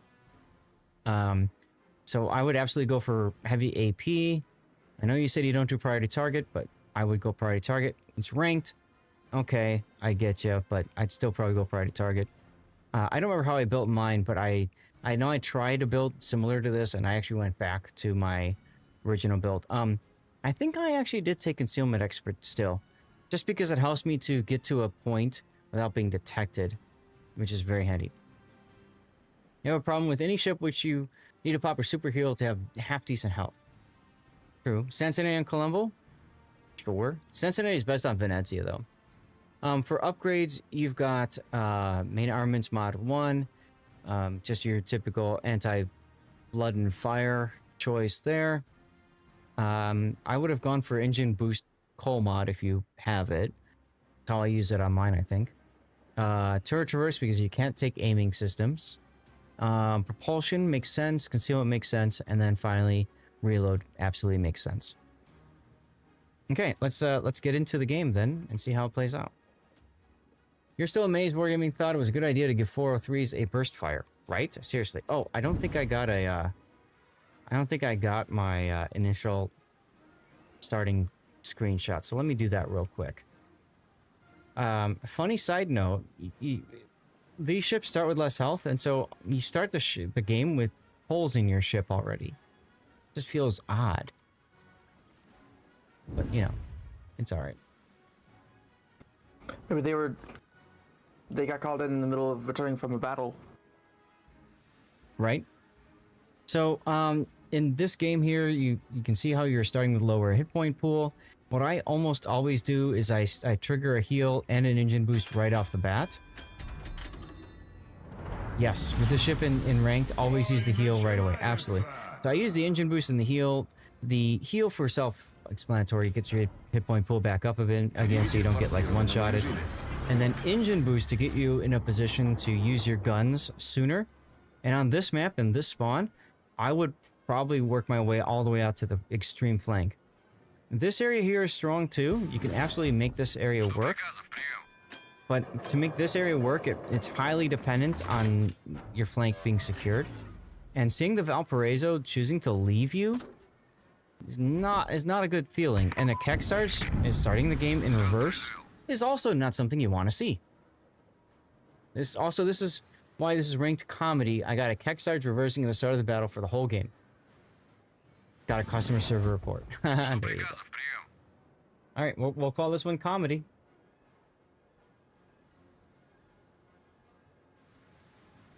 So, Z44 and Jaeger are problematic for you because of their torpedoes. You do have hydro, so that helps. Blue hair is absolutely your food, as is the battleships if they show you broadside. Now, Hoojam's got the F key, and for those of you guys who don't play these ships, also, I don't know if Hoojam, if you noticed this or not, there's a fun bug in the game where even if AP was your last used skill, it just throws you on HE. So, I would absolutely be using AP here. And then I would hit the F key to reduce your range. Because, in my opinion, one of the common things that happens to me is I find the enemy and I shoot at them. And then after I shoot at them, I realize I could have used the F key and got 2 shots off on them. Now, if you are able to, like, not deal with that, like, there, then okay. Unfortunately, both your shots missed. And rip your Kitakaze. Another ranked moment, ladies and gentlemen. Keksar just still reversing. Guys, he's a carrier. He's a carrier, guys. He's a carrier. Alright, well, Kitakaze's dead already. Welcome to ranked battles, where the points are made up. The game doesn't matter. Except if you actually want to rank out, in which case, internal screaming. Lots of internal screaming. Get back. Alright. Well, you've gotten to the position where you're safe-ish. And because the Jaeger and Z44 have both been spotted, you can actually push into the C-cap here. Very cautiously, but you can do it. Yeah, you see an opportunity to hold a sec, right? If the blue hair comes out in front of you, AP into him would be great. There he is. I would be switching to AP right now. I'd be switching AP. I don't fire HE that much in this boat. I probably could use to do that more frequently, but I don't. You thought I said 8 turtles screaming instead of internal screaming? Sorry. Oh my god, a Musashi too? Are these guys literally just gonna military parade right past you? They're gonna do that, aren't they? And then you're gonna pop out and Citadel the crap out of all of them? And it's gonna be glorious. You figure he's gonna come straight since you haven't been spotted yet, yeah. And ladies and gentlemen, the dockyard ship that so many of you guys spent so much of your time and efforts unlocking. Guys, it does not work in ranked. Angry turtle screaming is appropriate for ranked. True, true. But look at what you just did to that stalker. Ooh, Jaeger coming up your butt though is a concern. If he goes to the channel, you just go forward though and probably dodge most of his torps anyways. Oh, he's so nice of him to show you who sits again. Goodbye, blue hair. We barely knew ye. Oh, nope, he didn't die. Interesting. Yeah, exactly, Banjax. I'm not a fan of her. I know some people are like, ooh, I can make her work, but you know, you spend a lot of effort and time in order to make it work. It's not worth it. You know what happens in this match? Why? Are you in the game pod? How do you know? Oh, Jaeger up your butt. Hello, Musashi showing broadside. Let's go. Oof. Oof. 6 citadels. And just like that, he is gone. He does like to post a lot of these gifs and clips, yes. You don't like how you guys all picked EU team leaders. Vaco. Vaco, my friend. I had no choice. I saw Kinemod was available, and therefore I picked Kinemod. Why the heck would you not pick Kinemod, my friend? Now there I might not have F-keyed, but whatever.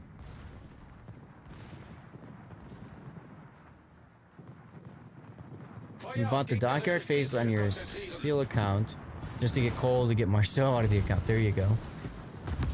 Don't like phase 2 or 3 of the missions for the actual dockyard itself. You feel like misrepresented by region? Nah. Engine boost I think would be good to use now.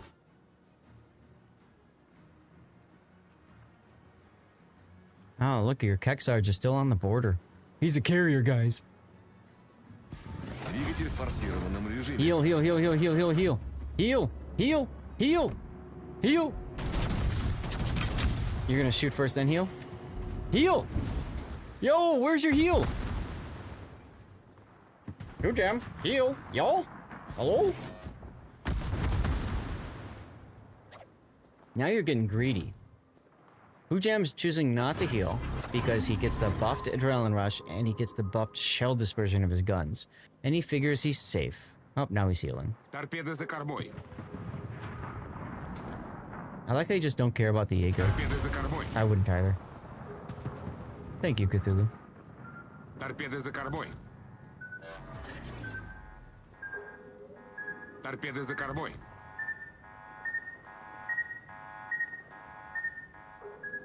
And broadside Iowa. You want from guaranteed loss to maybe this is gonna be a win in like 3 minutes, right? That's the power of the VJJ, everyone. Nope, I did not, Paco. I barely have time to watch YouTube for recreational purposes. Barely have time. Between work and streaming, barely have time. But congratulations on being featured on Jingles. Have you seen my replay on Jingles?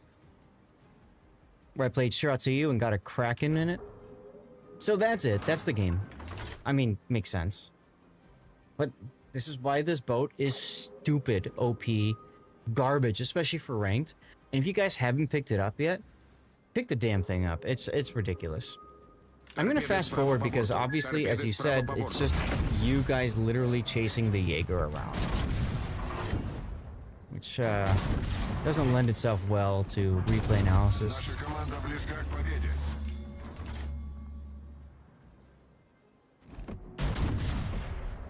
You've seen most of them in the past 10 years? Cool, so you saw that one, huh?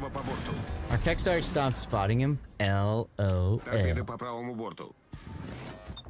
It is extremely broken. Your Neptune can't do anything to it unless it's full broadside. Or you can get some torpedoes on it. You can do conga line torpedoes. That's about it, though. Alright. 177,000 damage. Hujam, I'm glad you were able to be here for us to cover your replay.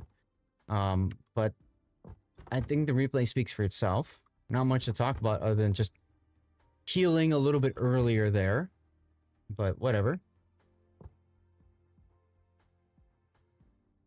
Yeah, don't go broadside. Don't ever go broadside to a VJJ. Don't. But yeah, nice battle. Let's get the replay render going. But yeah, I find that the buffed AP skill is very handy in this boat. It's because you're almost always shooting AP. In this one, we didn't see the use of outnumbered at all, but I can see why Hujam might feel that that's very handy in this boat. Yeah, exactly. They're 4.6mm guns, Andrew. They do not care about your bow-in, angling, whatever. You'll do the 20k points if you have time to fire up that game. Vaco, I do not have room for Cover My Replays. I'm out. Completely done. Today's the last day for replay analysis. Matter of fact, we had to get Big O to give up one of his spots so we can cover this one. And then that forced me to raise my my channel point prices. No, this is a great replay though. It does show the state of the game, right? It shows ranked and its glory.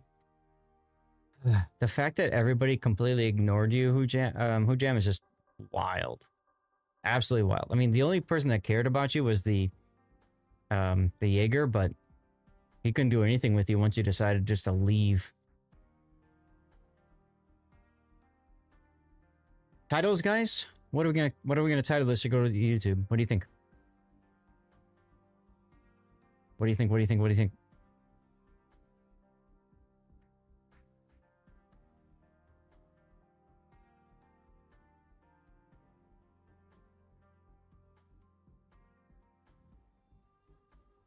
Yes.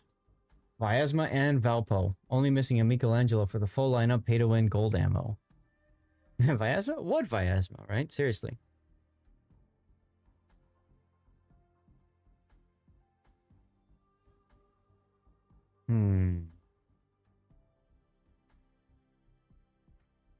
I don't know. I could... comedy, I think, is fine. I think we just leave it at comedy. Russian bias? I think comedy works, but Russian bias isn't too bad either, Cthulhu. Either way, I'm not... Or, sorry. I'm not. Jesus. Hujam, thank you for sending the replay in.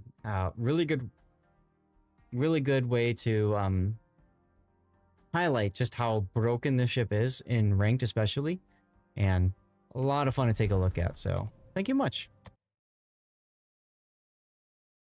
All right, Andrew, we saved the best for last, right? That's your game. I'm gonna finally redeem or accept the points for you, and close that, and I'm going to go to my rerun channel because I think I have points I need to grab over there. Yeah, of course you can, Andrew. Get on over here, no problem. Yeah, M-Notes Tulsa game. Okay, there we go.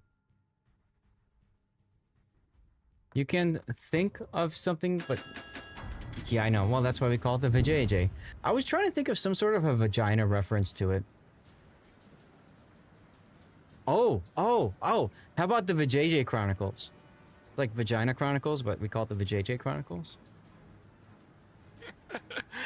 And hello. Well, on that note, hi, Andrew. What a time for him to come into the chat, into the voice chat. I know, right? Perfect timing. Too much of an internal joke. All right, fair enough. We'll just call it comedy if it makes it to YouTube. F or F gets kind of silly when your secondaries are at 15k, but it's still no way as bad as the gold ammo ships. F or F. I don't know what that means. Or F. Oh. Okay, let me get your Neptune thing set up here. I'm gonna have to find a way to get my my dailies on fight or flight. Oh, okay. You're talking about the mechanic that's in here. Yeah. Okay. All right. Well, you ready to go, Andrew? Yep. All right, ladies and gentlemen. So this is Andrew's replay in the Neptune. This is also a ranked battle, and what's interesting about Andrew is I found Andrew one day and I made a comment about how Neptune sucks in ranked, and Andrew's like, hold my beer, here's 2 replays of me playing Neptune in ranked. So, here we go. Is that right? Yeah, that's about right. This is actually the second of the 2 replays, and it's actually 2 consecutive battles back to back. And the interesting thing is, the enemy Neptune is the exact same one that I played against in the previous battle. So you know what he's a gonna do. radar Neptune. I'm set up as a smoke Neptune. I see And that. There's a Okay. lot of there's always constant criticism of smoke Neptunes, and I never understood it. But yeah, you'll see. Okay. Hey, Worldspawn. Well, so, you know, smoker radar is a choice that the British light cruisers get, right? They've got 152mm guns. Minotaur, of course, is its own other level. But these are AP only cruisers, which is really important. I personally hated Neptune. I was not a fan of it. I played it in random battles. I played it with a range mod with smoke. Because the thing is, for this particular boat, you've got a full concealment build. So we can take a look at your concealment, right? 10.34. If you went for radar, your radar is 10. So you do not have the stealth radar that the ship preceding you, right, the Edinburgh, and the ship following you, the Minotaur, both enjoy. Which is huge. Which is absolutely huge. In my opinion, Neptune needs the ability of stealth radar because the tier 8 and the tier 10 have it. Free XP bait. Yeah, right, exactly. So that's problem number 1. Problem number 2, these boats are massive. Like, the hull itself is big. The armor plating on it is almost non-existent, and it just traps AP shells for days, and they get citadel and then they die. So, Andrew, I don't have a problem at all with you choosing to run smoke, because that's probably how I would run it. I would also slap Rob in the face for having his mic open while he's typing on the keyboard. So, let's go into your build. Main armaments mod 1, damage control, really, okay. Aiming systems, steering, because you don't get propulsion, concealment, and then finally main battery modification. Yeah, big reload. So, Slotsu, why didn't you go for engines? I don't know. I just generally enjoy the steering, and it's actually reminiscent of also a bit of how I played the Royal Navy's light cruiser line. It's sort of similar to how I play destroyers, where you always want to try to position yourself to not be broadside for one. Well, sure. And tactically, you're always trying to flee from the battle as opposed to going into it, because because you're basically a floating citadel, and this goes for the entire Royal Navy light cruiser line. Which is why never show your broadside at all costs. Try to avoid showing broadside. But that's why I would recommend engine room here, because if you're kiting away, your rudder is exposed quite a bit. Yeah. And frankly, if you do show broadside and take that big citadel in the middle, you typically lose your engines too. So yeah, the one thing here which I should have done is actually more the fact that I didn't take last stand in the commander setup. yes, something else I'm going to mention. Because basically, I always just, if I have only a single fire, I'll try to let it run out. Yeah, and I find the engine doesn't actually get knocked out as often as I would think it would be. But yeah, generally, I don't borrow with engine room protection, because normally I would be running last stand, in which case your engine is still running if it gets incapacitated. So this is true. It sort of helps negate the penalty. So, but the big thing is, fires tend to happen way more often than the engine getting cocked out. So. I suppose. But the thing is, the 5% risk of catching fire isn't really that big of a deal. Hey, Left Eye Dominant, Metallica. Oh, cool. Are you gonna go watch it? The fire reduction, it sounds good on paper, 5% less, but the reality of it is it's not as effective as 5%. So we talked about this before. We did some wiki stuff with math. It's not that helpful. So I would absolutely recommend engine room protection, especially because you didn't take, as you said, last stand. But even so, it's gonna be better to take. The leg is hurting, about to flare out. I'm sorry to hear that, left eye. Everything else makes perfect sense, and sure. And then you've got a standard captain here. Now, you could take Dunkirk. Dunkirk, if you notice, gets bonuses to both consumable enhancements. So your smoke lasts longer, your hydro lasts longer, and it also gets a bonus to grease the gear. So why don't you have Dunkirk on here? Or BD? Mainly because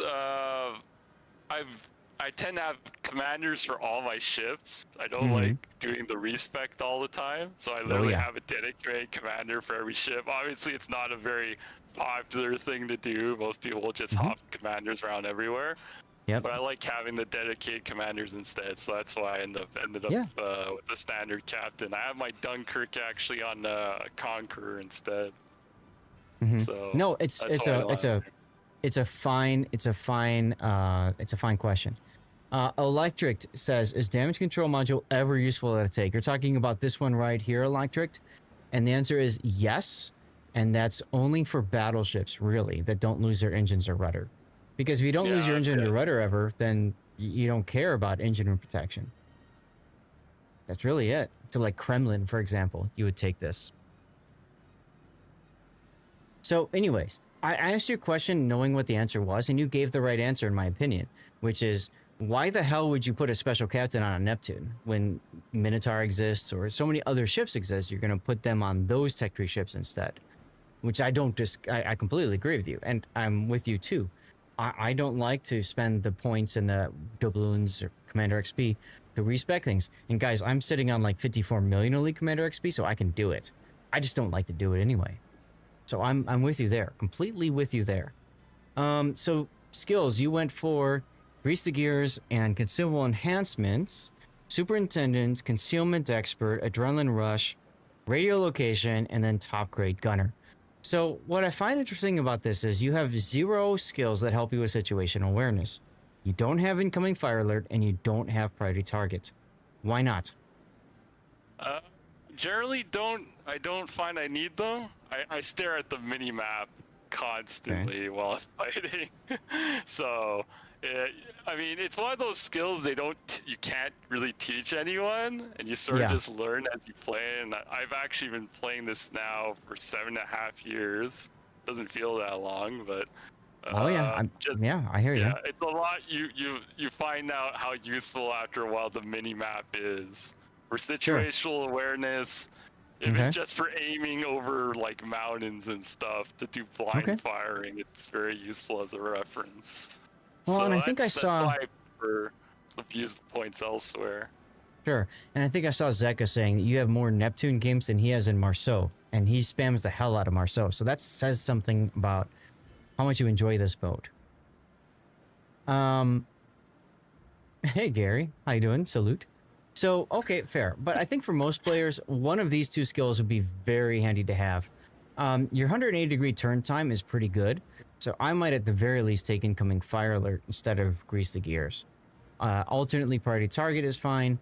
Doesn't help you with smoke duration, but if you're running smoke, it's not a big deal. I would say Consumables Enhancements is probably a bigger deal if you're running radar, right? Because you want the radar to last a little bit longer, get another salvo or half salvo into something. So, okay. The other thing is, you can't use heavy AP. Yeah, so I mean, everything else on the build makes sense. I do like radio location, especially in ranked, so you can hunt down a destroyer or something, or at least know where it is. Top grade gunner makes perfect sense for you if you're smoking and something is within range of that, you can still get the bonus. Yeah, I find especially for the Royal Navy light cruisers, you could afford to spend the points on radio location just because you don't have HE, you don't have super AP. Yep. So it really narrows down like the number of skills you could actually put to the usefully use on a captain. So, oh, absolutely. And then you start thinking fill the tubes or pack a punch, right? Yeah. Survivability expert is still useful for you, by the way. Even though you get the super healed, this still does come in handy. Yeah, survivability expert's definitely an option. Like if I didn't take radio location, I would have probably taken survivability expert and last stand on top of grease the gears. Right. Okay. If I rework this with what I have right now, I'd probably switch grease the gears with the last stand, just because I didn't bother with the engine room protection. Yep. So yeah. Yep. Okay. All right. Well, let's look at your flag setup. This is ranked, so you are using some of your flags: ship HP, hydro, smoke, heal boosting, speed, consumable, and that's it. I would say grab a ramming flag. It's cheap enough, and in this boat, you never know when you got to ram a biatch. So I would absolutely take the ramming flag here. Beyond that, there's no carriers allowed in ranked now, so you don't need to worry about that. I might take the fire burn reduction one, just because you said you hate burning anyways. But this helps, you know, you take less damage anyways. Yep. All right.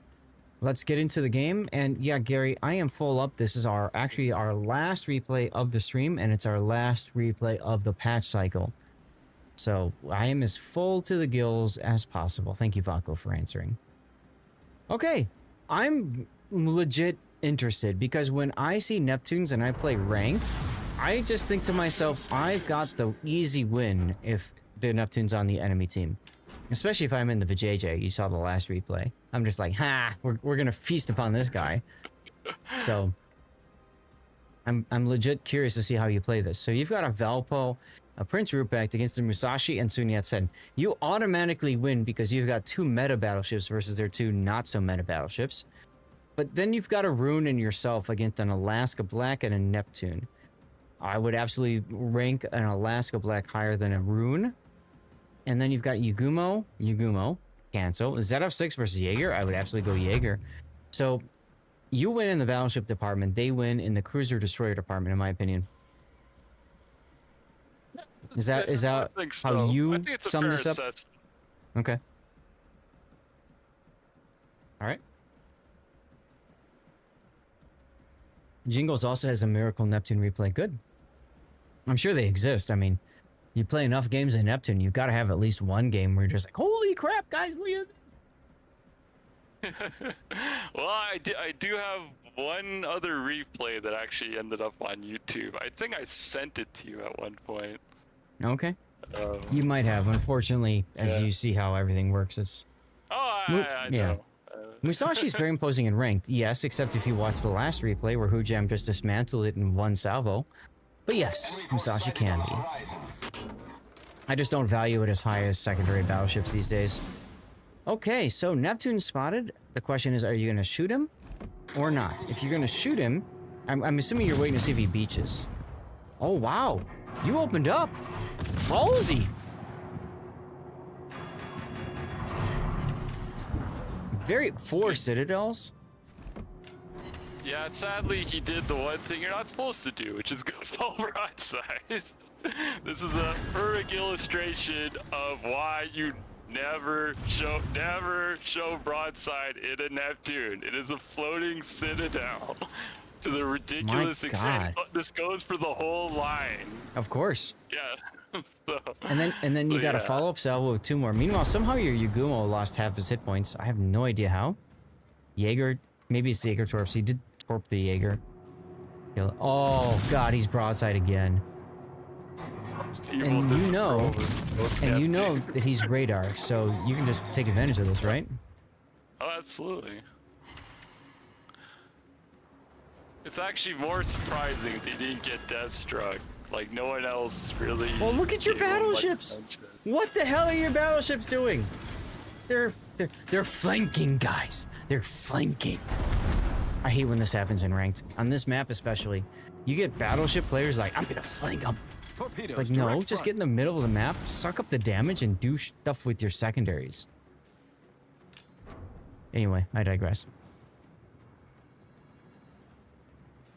Why aren't you shooting the Alaska here? Not detected. And, you know, again, I'm out in the open. I don't want to use my smoke yet. Musashi right there? And...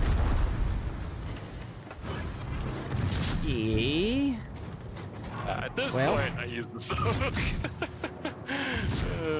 I mean, you have 2 choices, right? One is to smoke, 2 is to charge. If you you charge him, maybe you can torp him in the face, but that's about it. But no, he's very far. He's considerably far enough that I can still smoke up. I can still afford to hide. Yeah. No one else is really paying me much attention at this point either. So yeah, even but though I'm Musashi... full broadside to the rest of the world, they're not really paying attention to me. They're paying attention to the battleships that tried to flank her. Yeah, and one of them is already dead somehow. Yeah, so I lucked out a bit there, but yeah, that's also why I didn't bother shooting the Alaska. I don't want to shoot out in the open if there's people that might be paying attention to me. And, right. Well, and that's the power of radio location, because you saw it pointed towards the Musashi. You didn't know what it was, but you knew something was over there. Exactly. He beached. And rip your ZF6. Whatever. Oh no, you radared. That's the Neptune, isn't it? That's funny. Yeah, he's trying. So, actually, with the Musashi hiding behind the island, this is your perfect opportunity to go and charge him. Because he can't really do much about you. You know? And you can get right under his guns and then just torp him.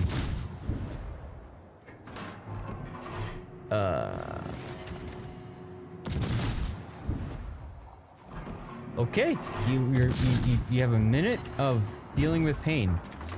And you better hope this Musashi aim sucks. Wow. Wow, it sucked. What the heck dispersion was that? Yeah, it's definitely a bit of luck. A bit of luck yeah, with the just aim. a bit. Well, also you'll notice that, there's also a lot of speed throttling. A lot of throttling, a lot of, positioning away from the ship, trying to angle myself. Because trying to flee, they can still hit you in the ass and kill you that way. Yeah. If you're fleeing. So, it's not good to go straightly, just trying to, so it's always good to try to get slight angles. And doing some kind of speed throttling to try to help throw off their aim, because most people assume you're going at full speed. Yep. So, rip your rune. gotta use whatever you can. Alaska is gonna die, hopefully, but the B cap is being capped, so Yugumo is in the B cap. Oh, Alaska's still alive. 98 hit points. Oh, that's the Neptune and B cap. Interesting. Yeah, it's still alive. The only damage done to him, I believe, is the citadel they did to him for the most part. And Vako, I completely agree. Ripple fire. Just hold down your left mouse button and shoot instead of double clicking. Well, there goes the Yugumo to the Neptune. Now you're down a ship. You and the Valpo versus the world. Yeah, I sadly am not going to be able to rely on the Valpo for very much longer. Hey, now. No spoilers.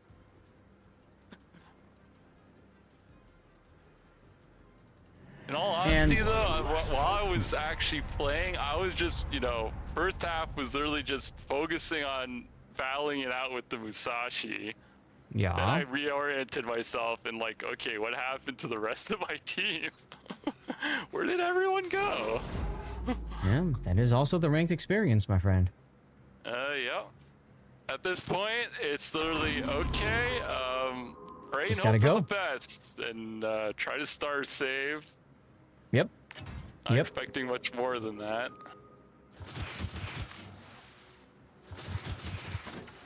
What Andrew was really doing was saying the Valpo player is trash at the game, but saying it in a nice way. Everyone thinks like you, Zeka. Oh, this Neptune really misplayed here. And you're gonna kill him because of that. 2 citadels. Direct front. No? Come on. And the bow, you're gonna hit him in the tip. You shot his tip away. Not very nice of you.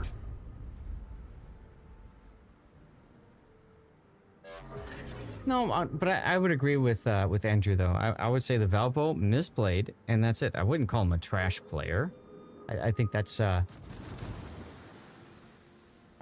just don't like that. The Valpo player is playing as best as he can, and if he made bad decisions, fine. He died to the Yugumo. Yugumo's got torpedoes, and it's a really good torpedo destroyer for that. So. Yep. I mean, he outlasted most of the rest of the team, so. Yeah. Yeah, and exactly. Ruprecht was the real problem because he did a failed YOLO.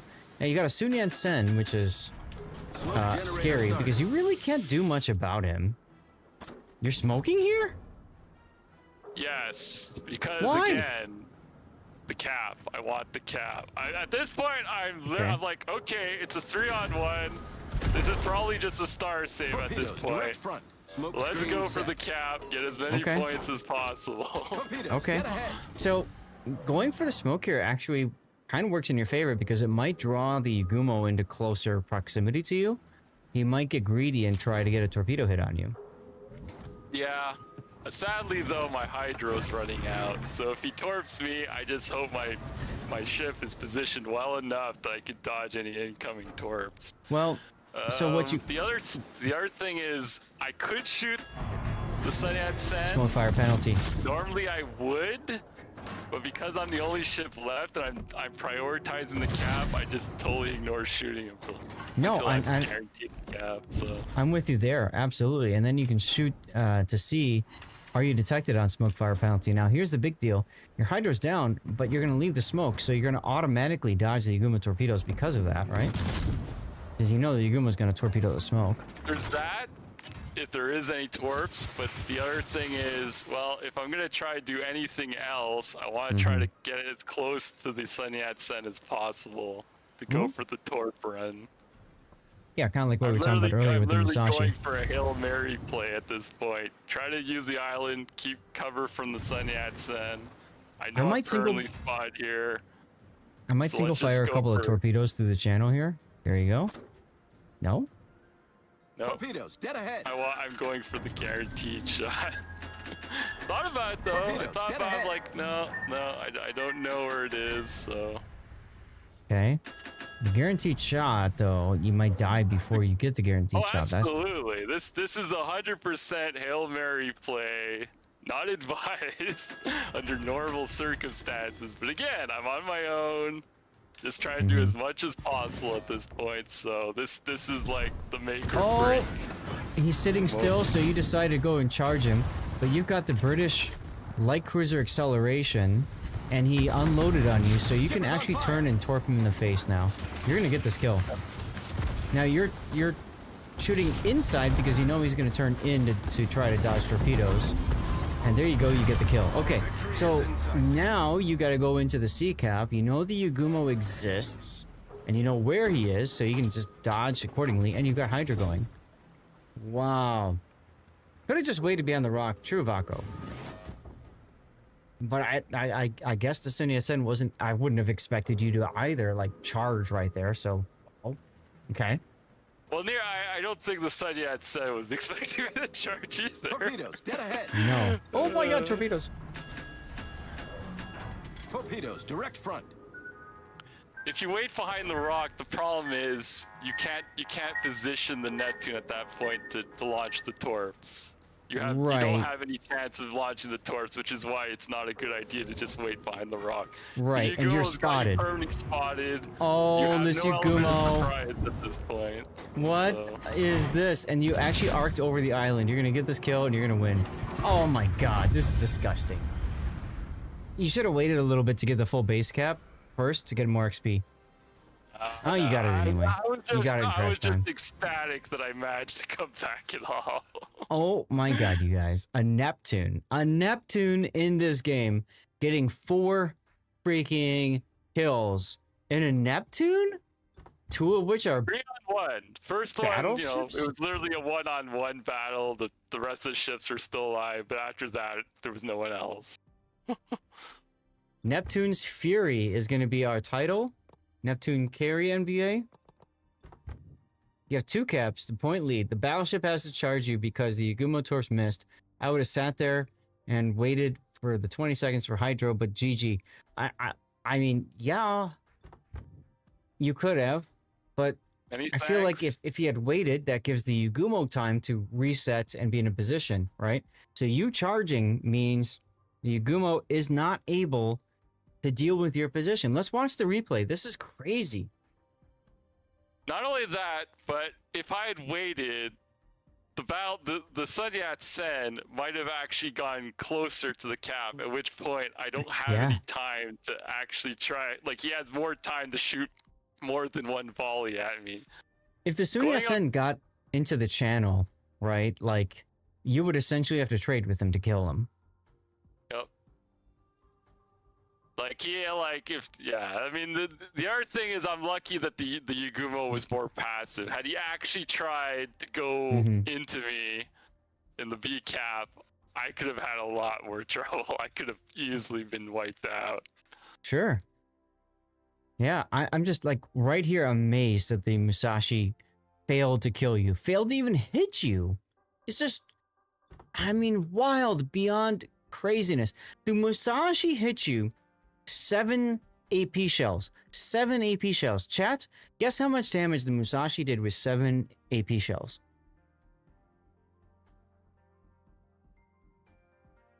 And feel free, Andrew, if you have a guess, you can share too, because you probably don't have this answer in front of you. 1,500? More than that. It's not much, but He hit you 7 times for 16,000. 16,000. Just a little bit more than 2,000 HE or hit point damage per shell. 2,000. That's crazy. The Neptune hit you 42 times. 42 times with AP. Neptune, 42 times. 26,000 damage. Musashi didn't have AP.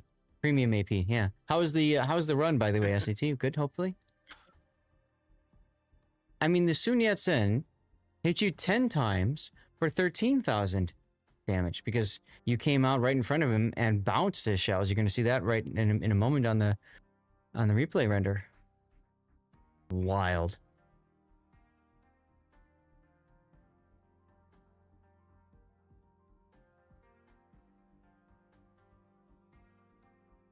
There it is.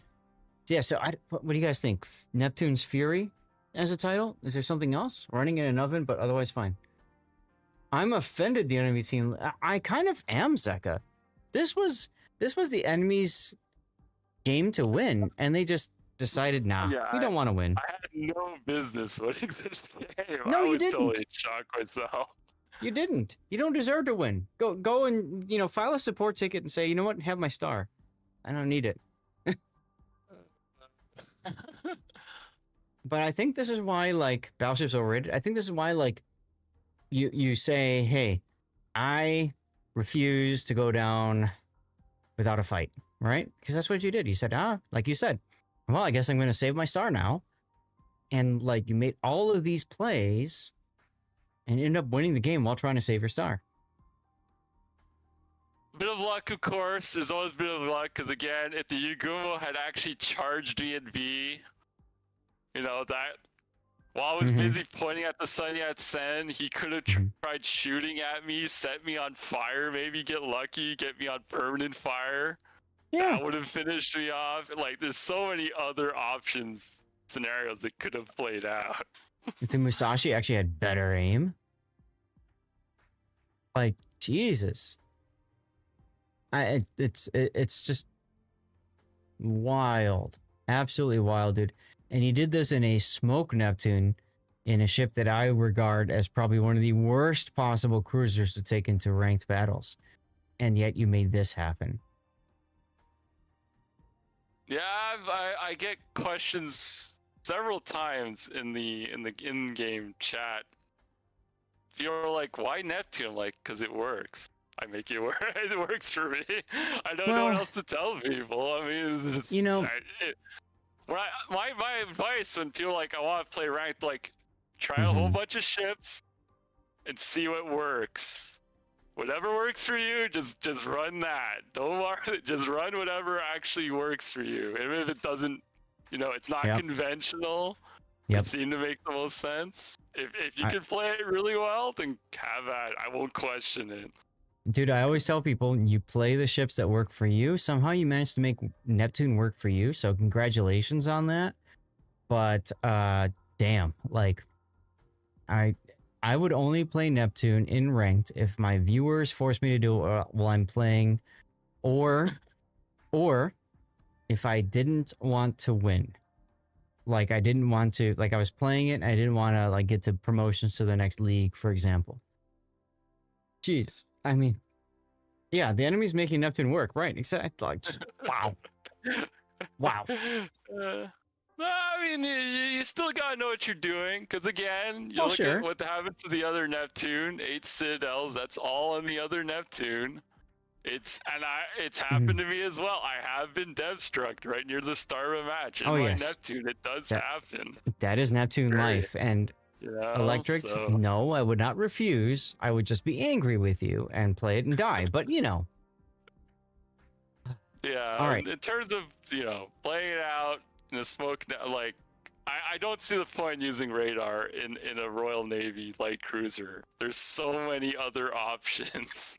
In a Minotaur, it's good, right? And then in Enro, it's not bad because it's got the ability to stealth radar. But Yeah. Neptune really struggles because it can be detected and then you radar and see nothing. That's the problem with radar Neptune. So I agree with you. Smoke is the play for Neptune. It's just, damn. Anyway, Andrew, thank you for sharing and thank you for using Cover My Replay so we can do this one because this was wild. Thanks for having me. Absolutely freaking wild. Well, chat, that's pretty much it for the stream. I'm 10 minutes late already, but it is what it is. So go to the focus on me. I want to take a moment and thank you guys all for tuning in, being a part of the stream. We had an amazing stream today. We had the Golden Kappa train, which got to level 10, so we could enjoy some Woodford Reserve. So thank you guys for helping me along with my alcoholism. That was great. And we had some awesome replays. We had Brisbane, Tulsa, Z52, Vyazma, and then finally this most recent Neptune. What a replay to end the patch, indeed. So guys, let me get these this going here, the poll up and running. So I'm gonna go to the new poll, which to YouTube. We're gonna start with Brisbane. That was Rob's game. In the Brisbane, we're gonna call that one, we call that one wrong build because he built for torps and didn't really use them. Tulsa, that was M notes, and then we had the crazy golden Kappa train doing that. Win is 14.5 this coming week, Paco, this coming Wednesday. So upcoming Friday stream, obviously, is in doubt if we're gonna do replays or not. It really depends if the replay render tool and the captain build tool is fixed or not. This past patch, it was fixed. So maybe we'll go that started right away. We'll see. So Tulsa, what was it? Cut gap? What is this? Oh no, cut the gap in between. Duh. We were gonna call this one eager or aggression. That's right. Z52, which is gonna be go to B. TGIF indeed. Vyazma, which we're gonna call comedy, and Neptune's Fury. We're gonna put down here. So you guys are gonna have 5 minutes to vote. Probably should have done 3, but I did 5 anyways, because I can hang with you guys for a little bit. And that way, you have to estimate to destroy to politely reveal themselves. Well, they kind of had to at that point, right, SAT? Because all of the caps were pretty much gone at this point.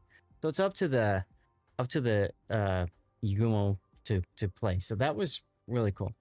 You need to get your rank research bureau built up by Wednesday. Can't wait to troll people with that new ship. What new ship you talking about, Vaco?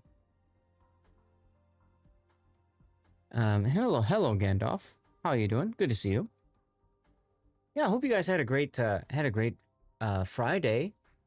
So votes in chat right now. If you're on YouTube, Rumble, or Kick, you need to get over to twitch.tv/Lord_Zeth to get in for the vote. If you don't see the vote on Twitch, refresh the browser. And remember, this is Chicago style voting. Everybody gets 1 vote, and then you can use channel points for additional votes. Your destroyers also can spot destroyers spreading smoke. True. True. This is an example of Andrew making Neptune work in a absolutely redonkulous fashion. I honestly don't know how else to mention that.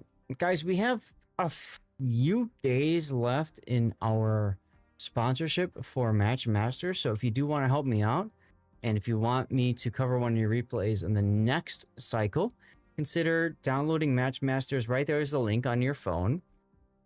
Play through. I don't remember. I posted on my Discord where to go. Just post a screenshot that you completed that task on Discord, and I owe you a replay analysis. Okay. Stat is still under NDA, but stats irresistible are on Ship 2 and the dev block. Okay.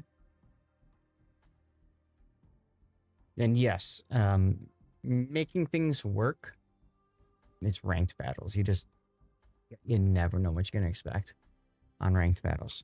In the meantime, while you guys are still voting, a couple of reminders too, besides Match Masters is, of course, my rerun channel.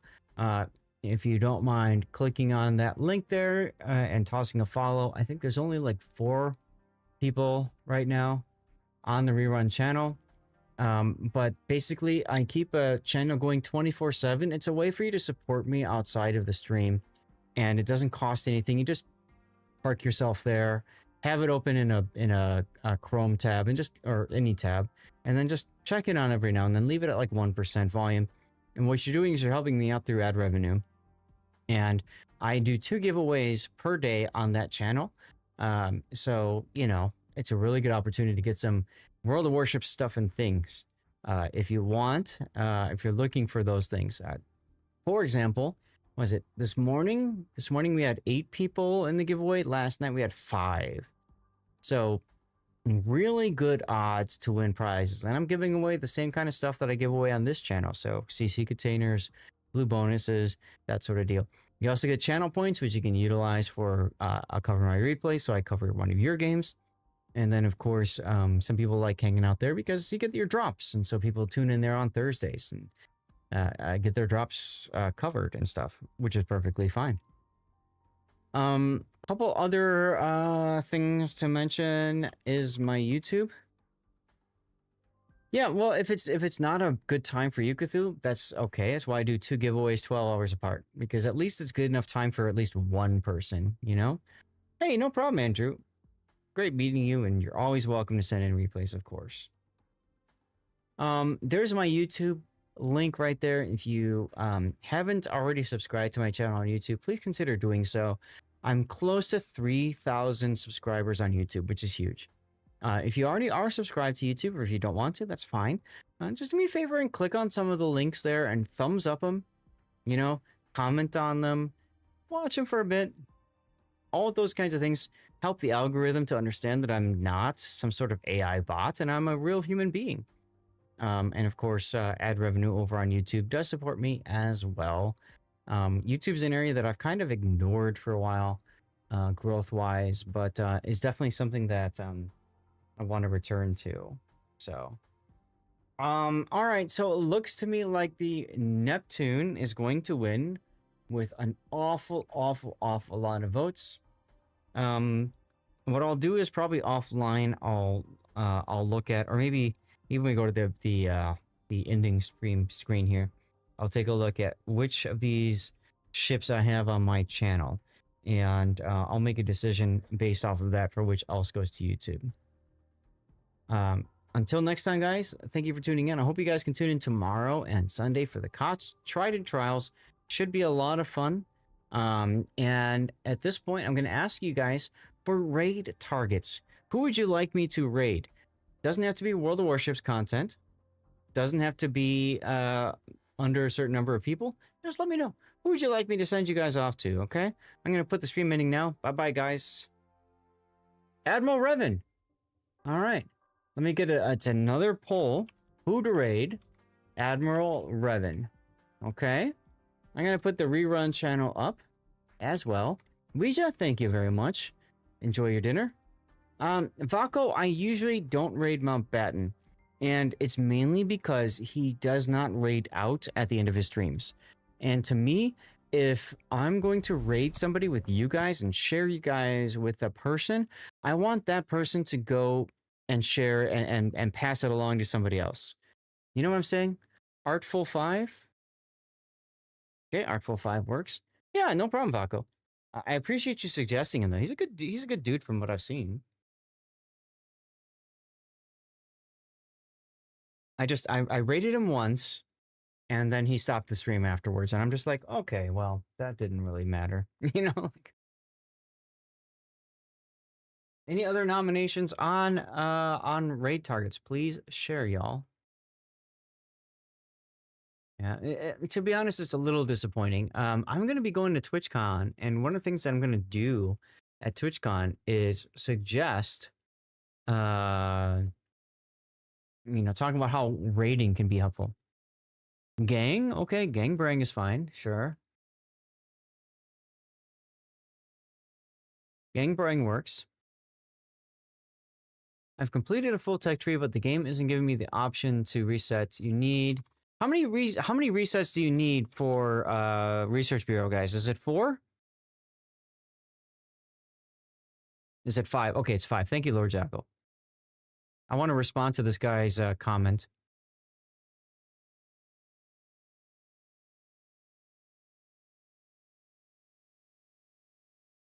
On the USADD line of Jay Humphreys, do I have to get the Jay Humphreys? Okay, so there is no impact by having super ships like Jay Humphreys. Okay, thank you guys. Guys, you're gonna see some links in chat. Story Elixir, okay. Got it. You're gonna see some links in chat. You can support me by clicking those links, like my Fabletics link. There is the poll right now.